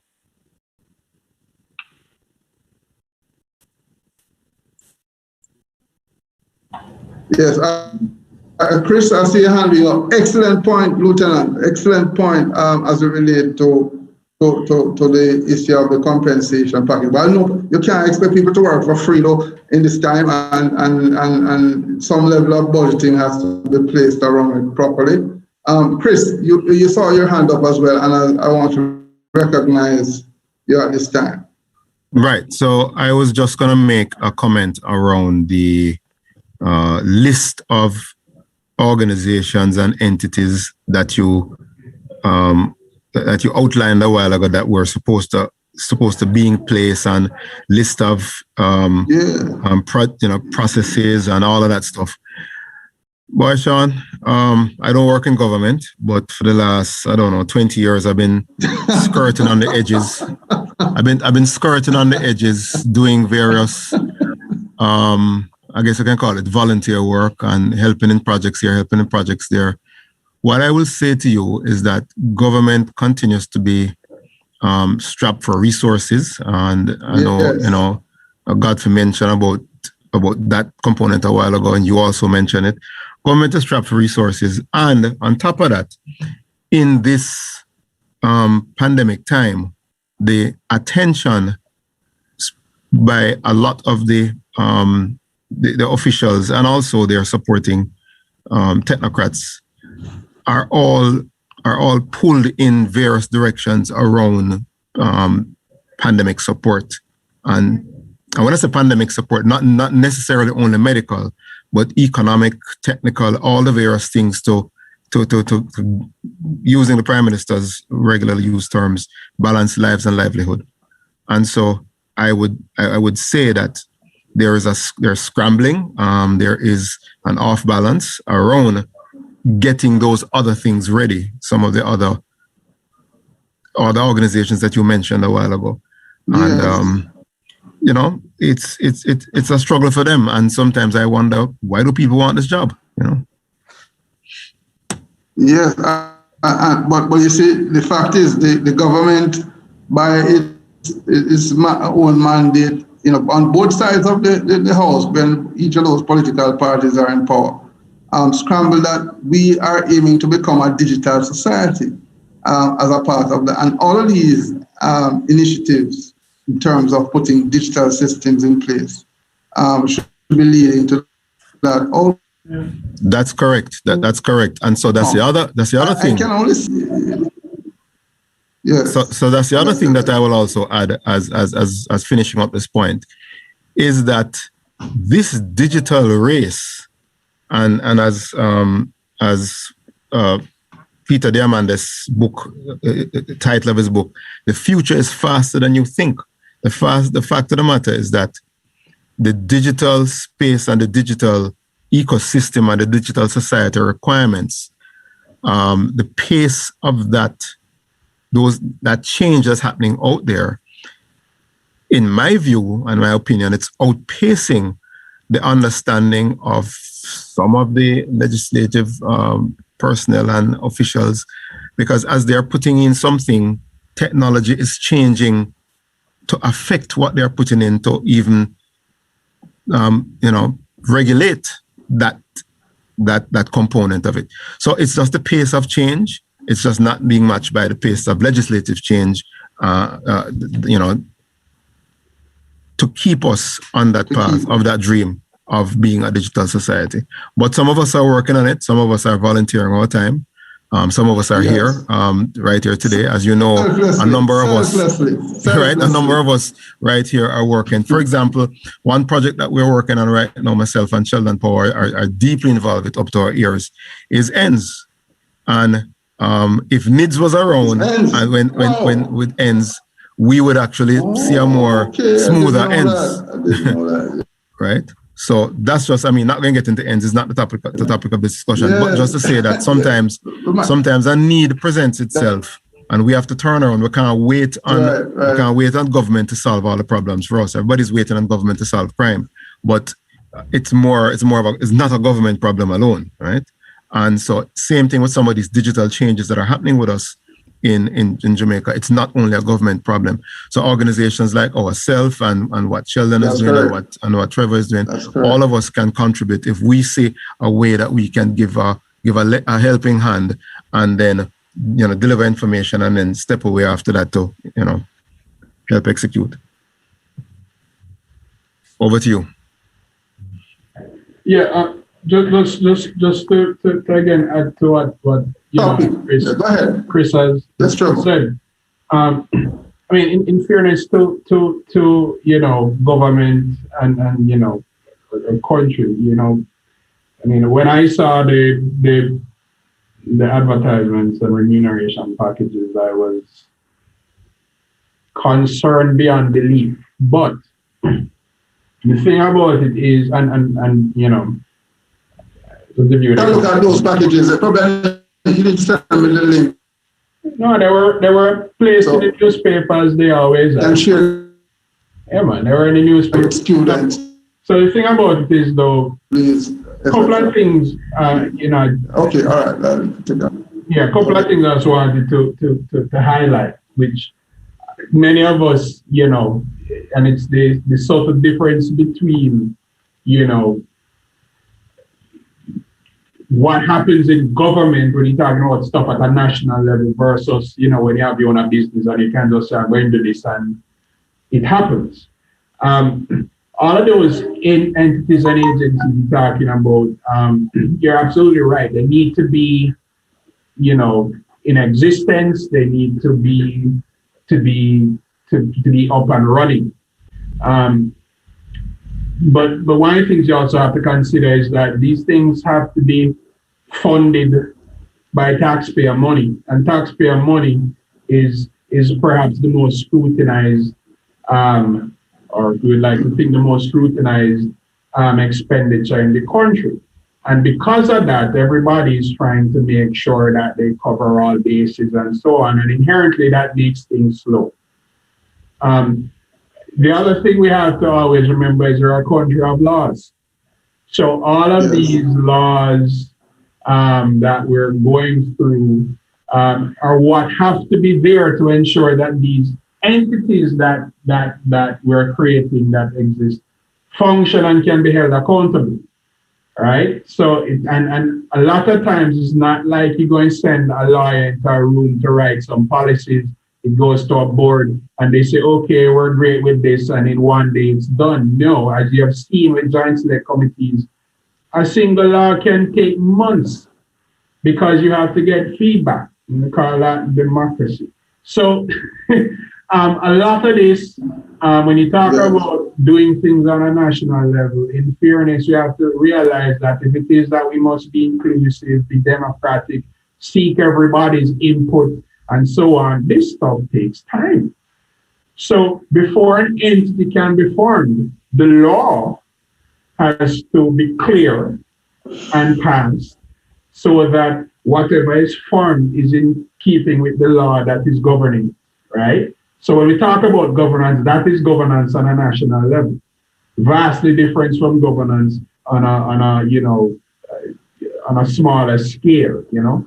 So there has to be some appreciation of the fact that, you know, this stuff will take some time because what has to be done is everybody has to set in peace. And, you know, all the feedback has to be given. So it's important for that, and, you know, understand that the ICT Authority, the National Identification and Registration Authority, the Office of the Information Commissioner, all of these entities are governed by laws. There's legislation for every single one of them, right? And it is that legislation that allows us to hold them to account. If no legislation is there, free reign. And we know what happens when you have that going, right? So in the grand scheme of things, when we're talking about things on a national level, we always have to be cognizant of the fact that if you don't have laws and regulations, which is the next thing, to govern all of these things, you're going to have something that's lawless. And when you have something that you can't hold people or entities to account, then you're going to start questioning where your taxpayer money going, not that you're not doing that already. But you know, these things are necessary, and because they're necessary and they take a lot of time, sometimes things don't move as quickly as we want them to, which is why the technology is constantly outpacing us. Right? Excellent. Because we are just not moving that fast. And we don't seem to have figured out how to move that fast. Yeah, and we're not alone in that. You know, so that's something to consider and always keep in mind. Okay, excellent. You know, all kind of ideas coming up. We'll be putting a submission to Joint Select Committee, and, you know, as we have this conversation, I think the academia really has a big role to play in part of the deliberation. So we will make sure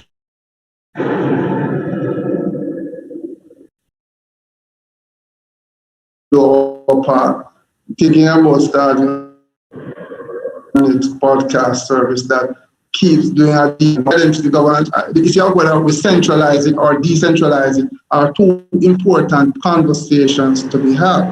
In some jurisdictions, especially in the Asian bloc, as well as otherwise, we do see that there's a lot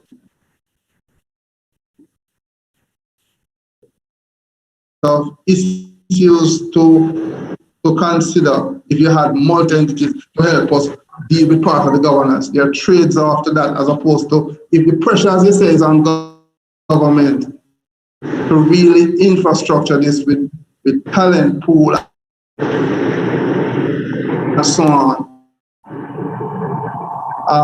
We may have to divide and conquer and probably use different stakeholders to help deal with this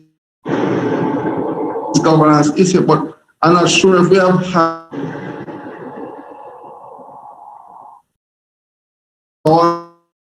on that conversation yet. I don't think so. The literature ensure that we consider all these interesting topics. And listen, I think I've got to take out my glass.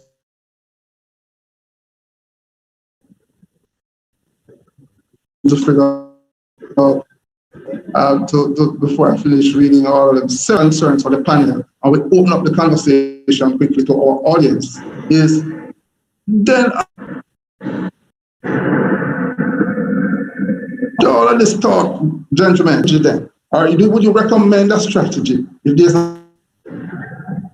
a clear one to you as to how we will go about getting NIDS up and running? You said within the next 2 years, a year or 2 years, based on when the data protection is being passed. I want to hear the views of the panel here as to what you think would be a suitable strategy going forward for dealing with the NIDS.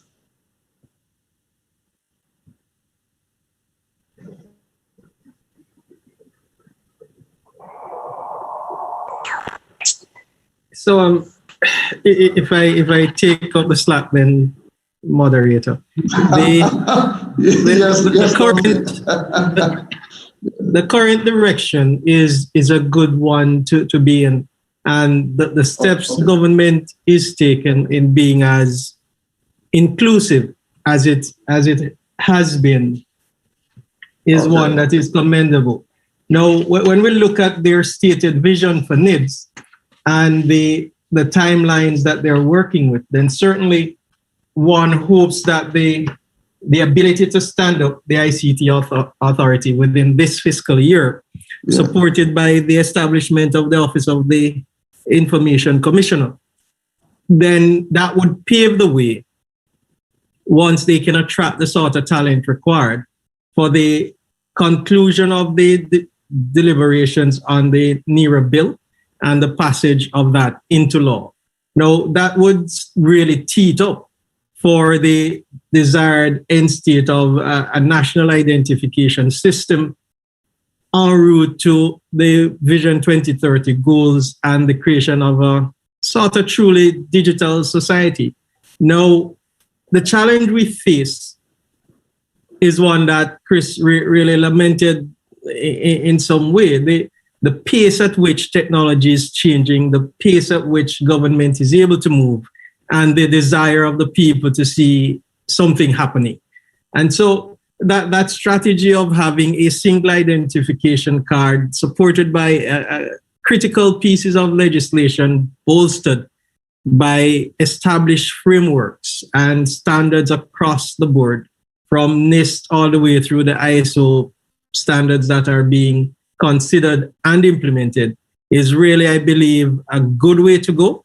And while I can't speak for Mr. Vernon or the members of the Joint Select Committee, I am sure that if they stay on this track and improve the manner in which they bring the technology to bear on the desired end state, we should be well set to have a decent NIDS going forward. Okay. Thank you very much for well put, very well put. I'll ask the other panelists to chime in this time. Yes. Okay, Sean, thank you. Thanks, Godfrey. Thanks, Godfrey. Yeah. So in terms of when it's a strategy, I just kind of focus on what already exists, and in my various discussions with team members within the NIDS team, I guess we'll call it, because they are spread across various organizations, some of them. They're doing some tough work right now, and they are really and truly working hard to deliver something that will solve the problem that they have identified. One of the things that I think maybe it's cultural, but we don't talk a lot about what we're doing. Trevor alluded to in his opening remarks the amount of consultations that have taken place.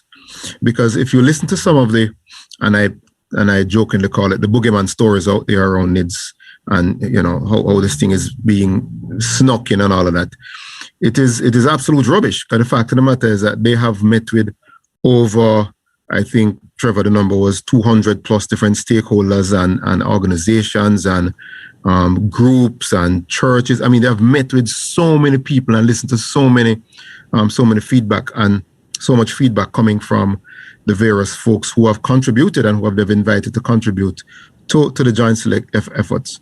So one component I'd suggest that they add to their strategy is much more effective communication.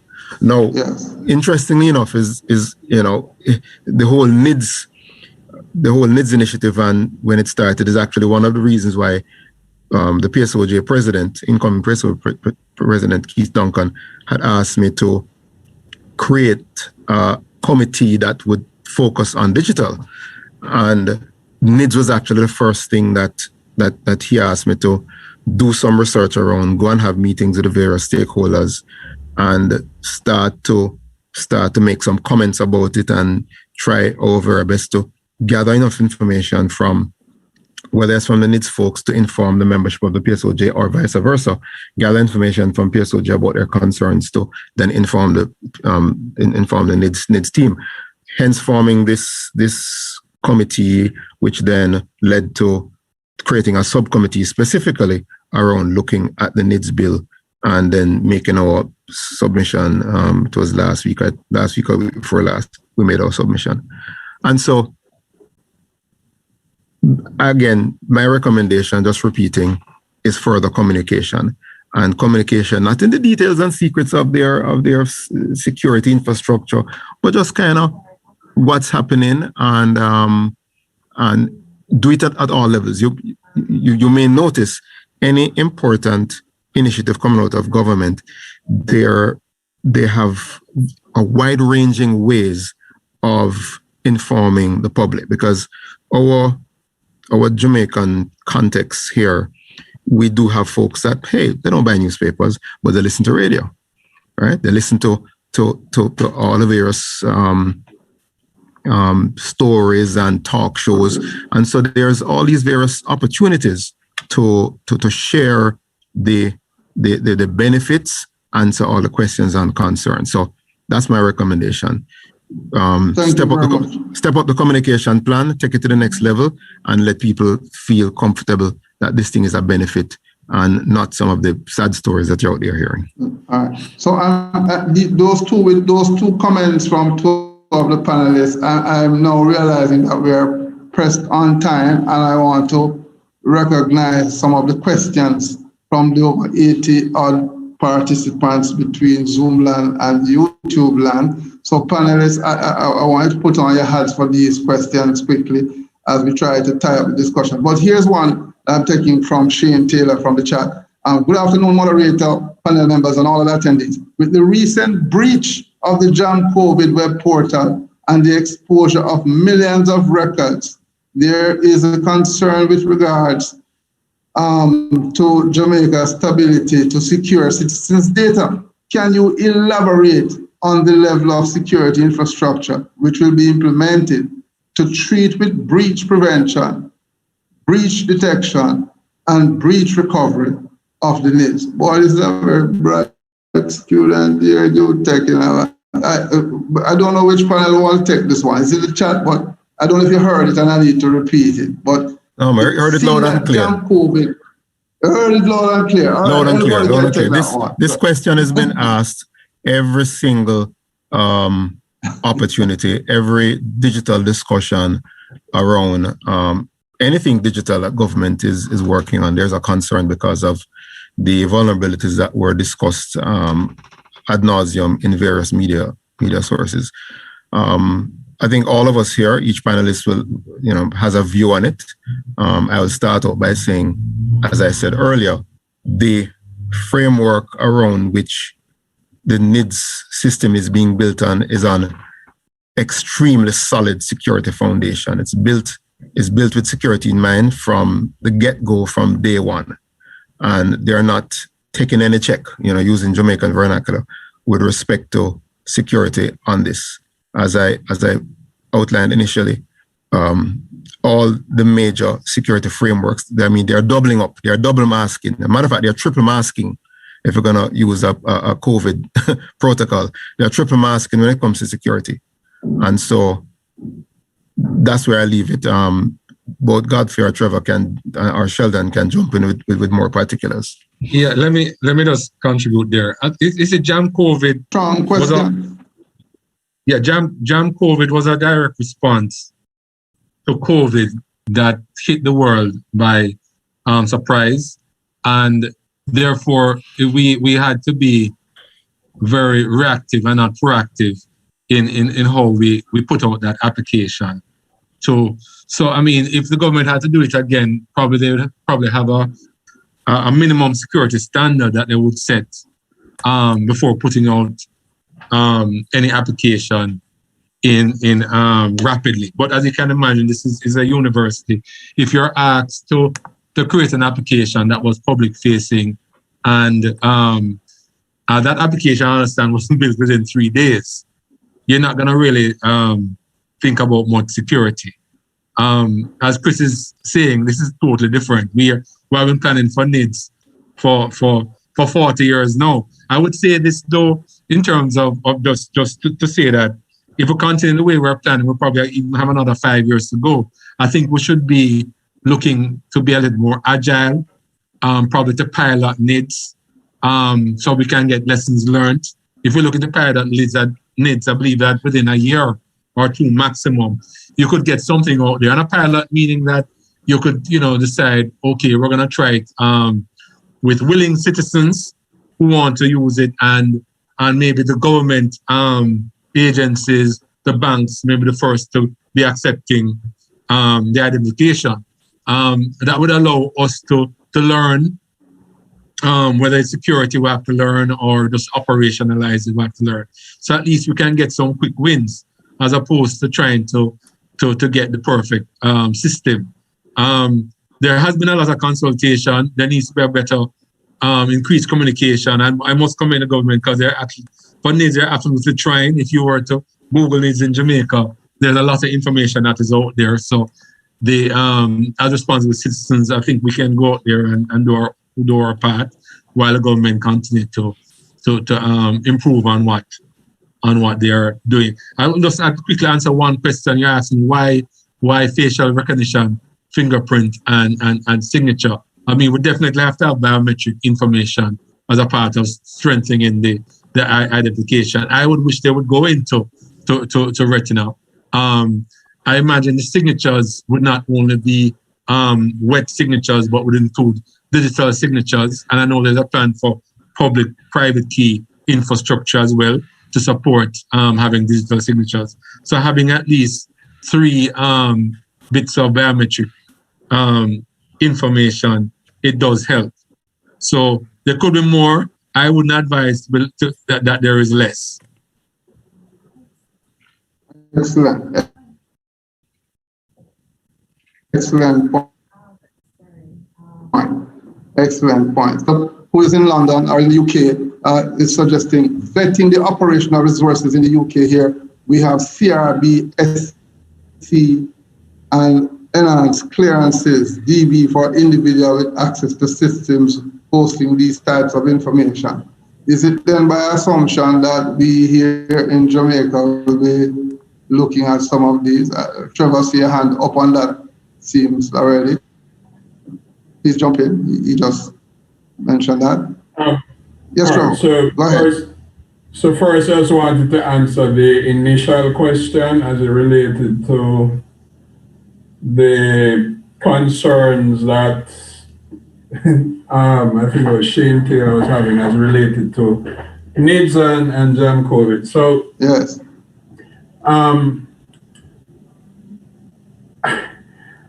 In absolute fairness, it is very difficult to try to compare from a technical standpoint what NIDS will be and what Jam COVID was. As Sheldon outlined, it was a snap response to a particular situation, and you know, the kind of time that was spent pulling up and you know, standing up the Jam COVID system as we saw is absolutely nothing compared to what is being contemplated and done for NIST. So let's start off there. The fact that you're looking at an overlap of NIST standards, COVID 5, you know, ISO standards by itself, you know, with understanding of what those standards entail, at a bare minimum, the environment in which NIDS will operate is you know, is going to be quite secure. Now, I mean, I think the only thing that you're probably not going to find NIDS will be is air gap. So now, one of the things that is often not publicly talked about is the fact that one of the concerns people have is, okay, so the technology is not the problem. What about the people, right? What about the gatekeepers, right? Because, you know, a careless individual can lay waste to the most advanced security mechanisms that could be implemented at edge or in core. And you know, again, when you're talking about trust, people need to trust the gatekeeper. Sometimes they're not worrying about the technology and all of that fanciness. They're more worried about the people because we don't trust people. And one of the things that the NIDS team has already put forward and, you know, contemplated very heavily is the use of certain technologies to keep track of how the people who engage with the NIDS system do what they do, right? So yes, gatekeeping the gatekeepers. Very important, and they're looking very, very heavily at blockchain technology to do that, because one of the things that is always a concern is how do you keep track of people who are doing things that they don't need to be doing, but they have authorization to do, right? So many times you have situations where people are fast with the information when they don't need to, because they have the capability to do so. One of the things they're looking at implementing is the ability to track people who are doing things they don't need to be doing, even when they have the authority to do so. And those kinds of things are what, you know, will ensure a greater level of security and trust with the system. And I think, as Chris and you know, has outlined, it is important to let people know, right, that this is the kind of stuff that you're looking at. You don't have to be specific, you can be general. And, you know, if it is possible to, you know, implement, you know, the technology to let you know as a citizen when someone engages with your data. So that, you know, just like when you go to the bank and you know, or if a banking transaction is done on your card, you get a little text message or you get an email. It would be useful to implement measures in the system that say, look, somebody just interfaced with your personal information and we're notifying you about that. Those kinds of things engender the kind of, you know, warm and fuzzy and trust among the citizens, which is really what they concern themselves about, you know, a lot. So I think considerations are being given to those kinds of things, so that at least a certain level of trust will prevail. And, you know, we as citizens must always keep the pressure on to ensure that that kind of stuff is implemented so that we are comfortable with how our data is being treated.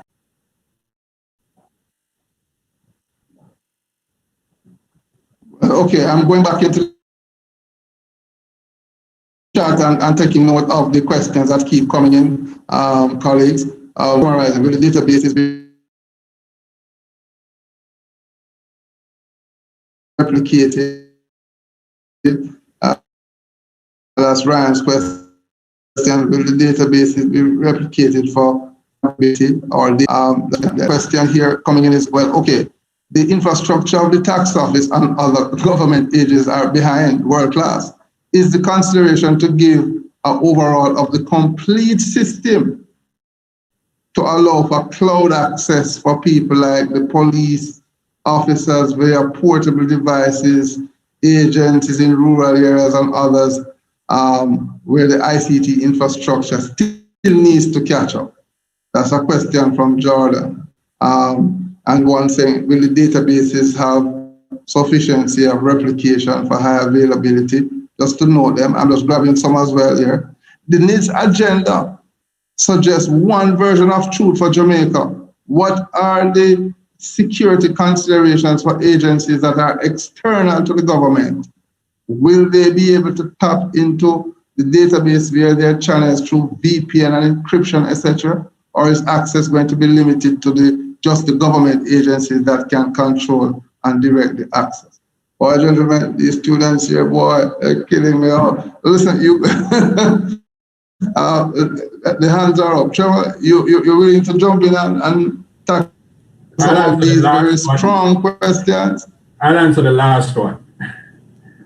The last one, as it relates to the NIDS agenda being the truth. Yes. If and perhaps sure, you'll answer the last one. Right, they probably didn't see the presentation at the beginning, but one of the things that you have to be constantly aware of is that the national identification system is for validation and verification. Yes. So what typically prevails is that you're not going to allow willy-nilly direct access to that database or those databases. That is something to seriously be aware of. It is for validation. Yes. So in much the same way that, people would say, well, I want to gain access to a database, and you give them username and password and all of these things. This is not the kind of thing that is contemplated for how information stored in the NIDS database will be utilized by external entities, right? So they're very careful not to allow direct access in that way. The law speaks to the fact that this thing is for validation and verification purposes. And it has to be treated that way at a technical level. So now when you talk about internally now, so government entities trying to gain access to and so on, there is a plan afoot. I don't know if it is, how far along it is, or even if it is still in the way in which it was started, but there is a plan afoot to create what's called a government data exchange platform. And that platform is and it's being developed from scratch. And that platform is what is really going to be developed with security in mind from the get-go to facilitate government entities interfacing with the various databases that exist. Because again, the biggest challenge you want to overcome is information being stored in multiple places, coming out of sync or becoming inaccurate, right? Because if we can't do that, then this whole idea of NIDS is just academic, not to be, forgive the pun. But so there are. I'm not wanting to be just academic. Right. So I mean, to answer your question, I mean, we have some very smart people in eGov and in the tech ministry and in many of the other ministries and agencies that are seriously looking at this, and they have a lot of points of reference that they can use, and a lot of work has been put in by these people to try to get to the point where the questions that you're asking, which are fantastic questions, are addressed, because they too view things like you do, because they are citizens and they have to deal with it too.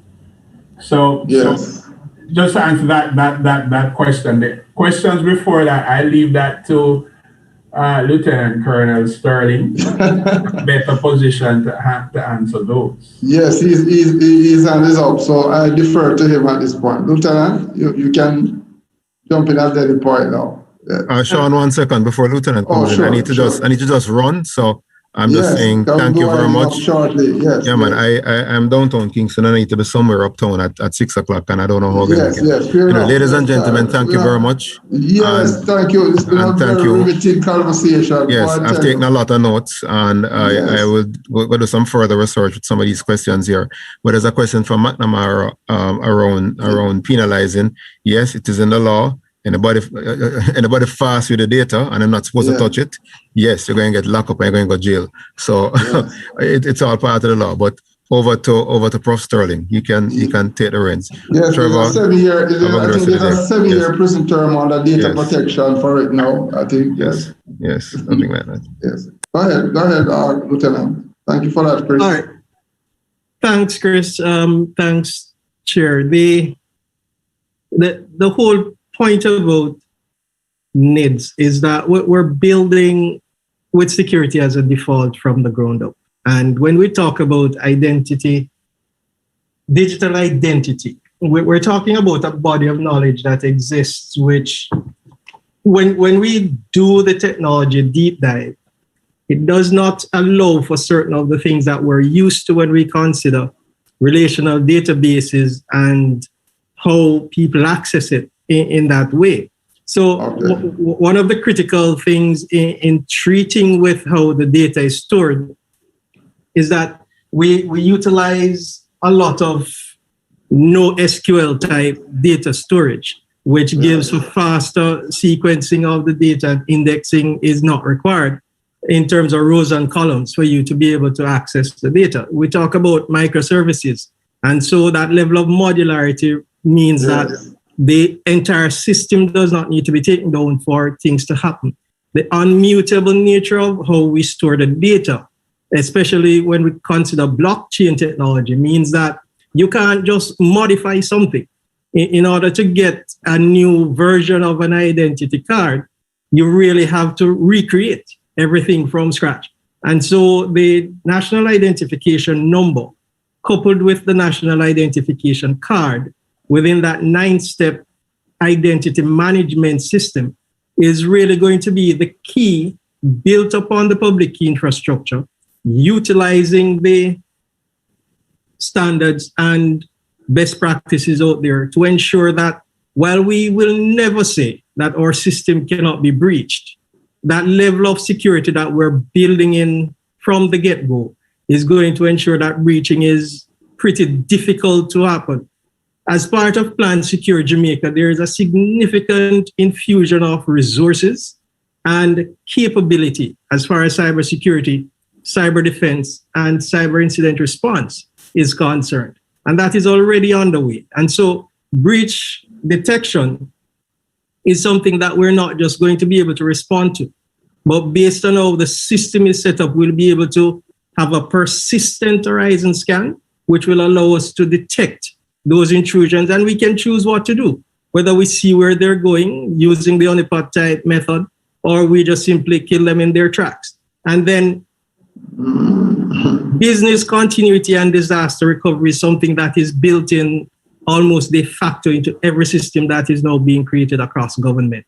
Jam COVID notwithstanding, we are taking that zero trust security as a default approach, and the system will be tested, double tested and triple tested before it goes online.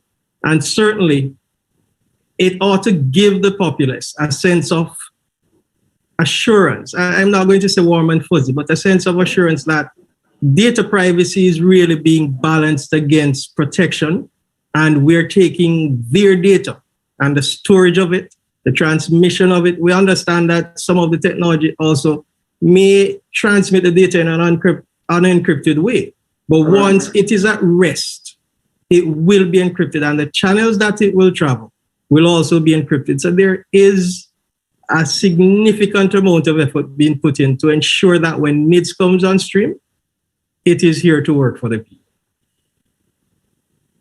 Yes, excellent point. So that answers quite a few questions of the database and the database high availability consideration. There's a component of it that one student was asking, so will NIDS have a different frame for how it deals with government type businesses versus those external to government and so on? It sounds like the issue of interoperability challenges could occur based on NIDS. We haven't really even touched on the interoperability challenge. So that question asked by George, I think, was suggesting that some students are asking here about, will we be building the PKI? You probably missed that question, Yannick, that was raised earlier. Yes, PKI will be involved. Mike is asking, will we have an open ID framework to allow for third-party solutions providers? So I guess that those two questions really tie around interoperability of NIDS with other platforms, probably local to country and out of country, including third-party providers. Because I do remember at Joint Select earlier in January, I heard the program director talk about the NIDS card being able to use for trade outside of Jamaica and so on and so on. But are we there yet? Are we there in terms of the approach that this will take for us to get this done? I mean, I don't know if anybody on the panel wants to treat with that. There are about 3 questions here that just tie up about interoperability using open ID frameworks and so on. So Sean, I can answer the PKI one and the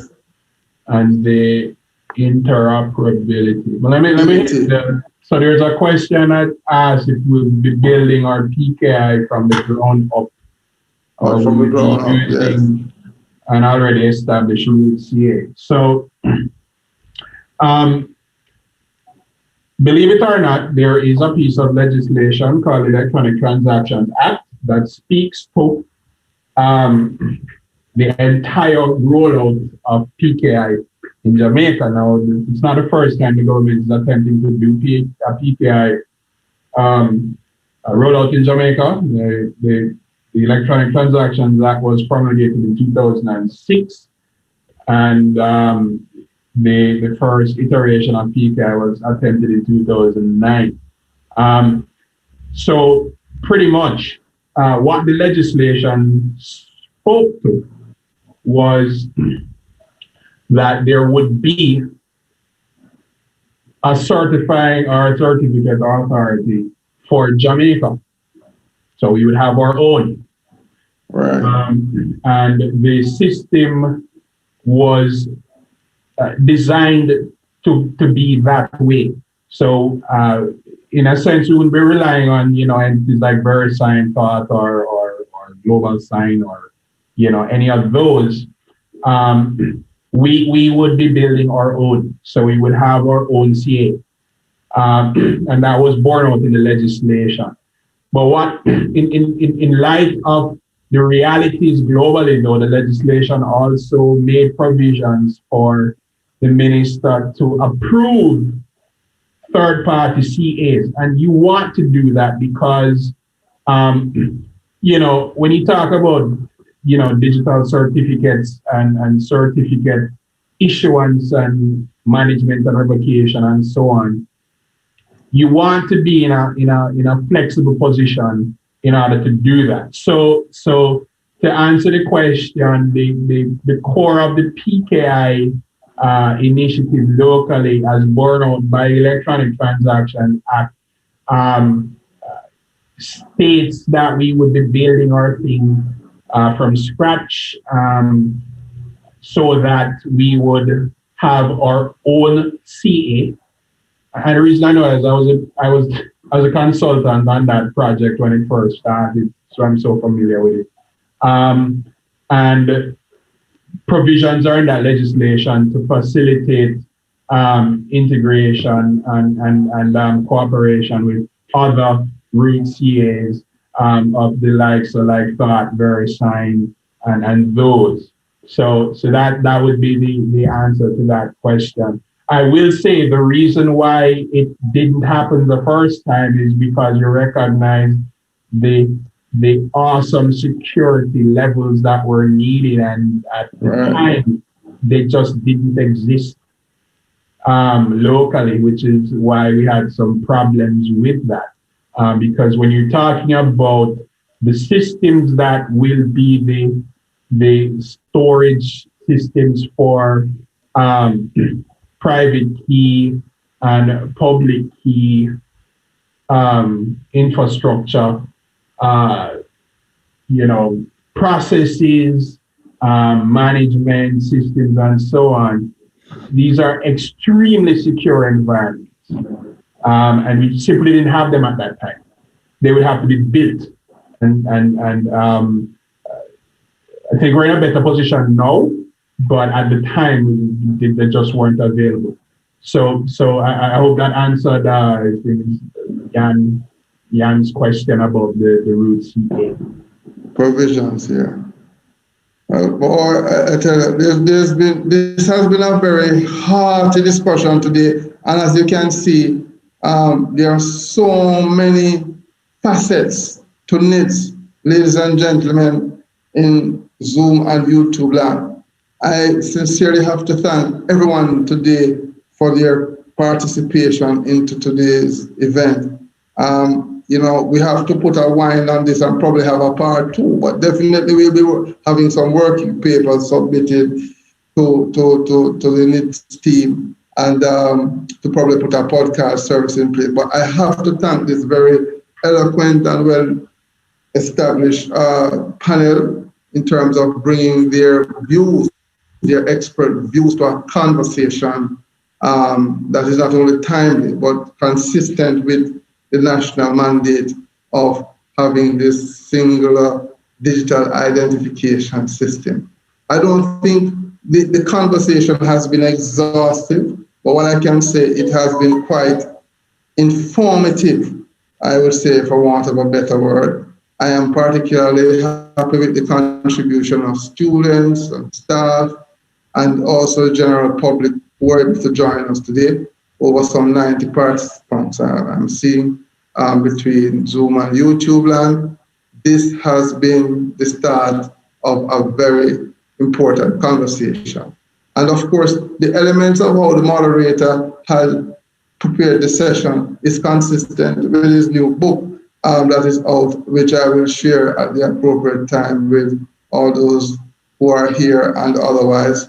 But it formed a basis for engaging you. And I just took a few important points out of the book that I think we should be discussing. But I do have the book that will be posted soon enough to some of those specific government agencies for them to use it as they seek to build this out. So the takeaway has been a good one. I want to thank my panel, and I'll invite them again in probably my upcoming podcast series that will be happening over the summertime, so we can explore this topic and others as a live conversation with our general public. Coming live to you from the School of Computing and Information Technology, SCIT here at Blue Tech Jamaica. I would like to thank everyone who had participated, and I'd like to thank as well our corporate communications team who has been engaged in listening in on this conversation. So again, to you all, let's continue the conversation and let's work on some small projects. I'll be reaching out to the panel, of course, in how students and staff alike together can contribute to you and your own efforts as you continue the needs delivery to the government. You know, you can't do it alone, so we'll be a part of the workforce, all right? One of the strategies is that we need a workforce, right, Lieutenant? We need a workforce. I think the university is an untapped workforce, and we at UTech here, through the students and the staff, can help in working on some of those projects. So we don't want that to be forgotten at any point in time, and that's why this particular panel discussion was timely. So this takes us to the end of the academic year of the number of panels for these activities. And I would like to sincerely thank everyone who came today. So at this point, we'll be zoning out. These conversations will be made available through all the YouTube links and so on. So probably those who missed it or want to play it back and hear it, we will actually have them posted up here in the UTech YouTube channel. And of course, because UTech is a part of the Jamaica Computer Society, we are also, and I'd like to thank them as well for being affiliated with this event, and all our sponsors who supported this event. We'll make this also available central to JCS as well for the public to listen in on the conversation with the consent of the panel and just the general audience here. So thank you again. Have a wonderful evening and being a part of this event. At this point, is it more questions coming in? Okay, thank you very much. Yes, indeed. All right, thank you very much all and have a wonderful evening. I'm going to stop sharing, and at this point, I will now sign off the session. Thank you all again for your live audience and attention.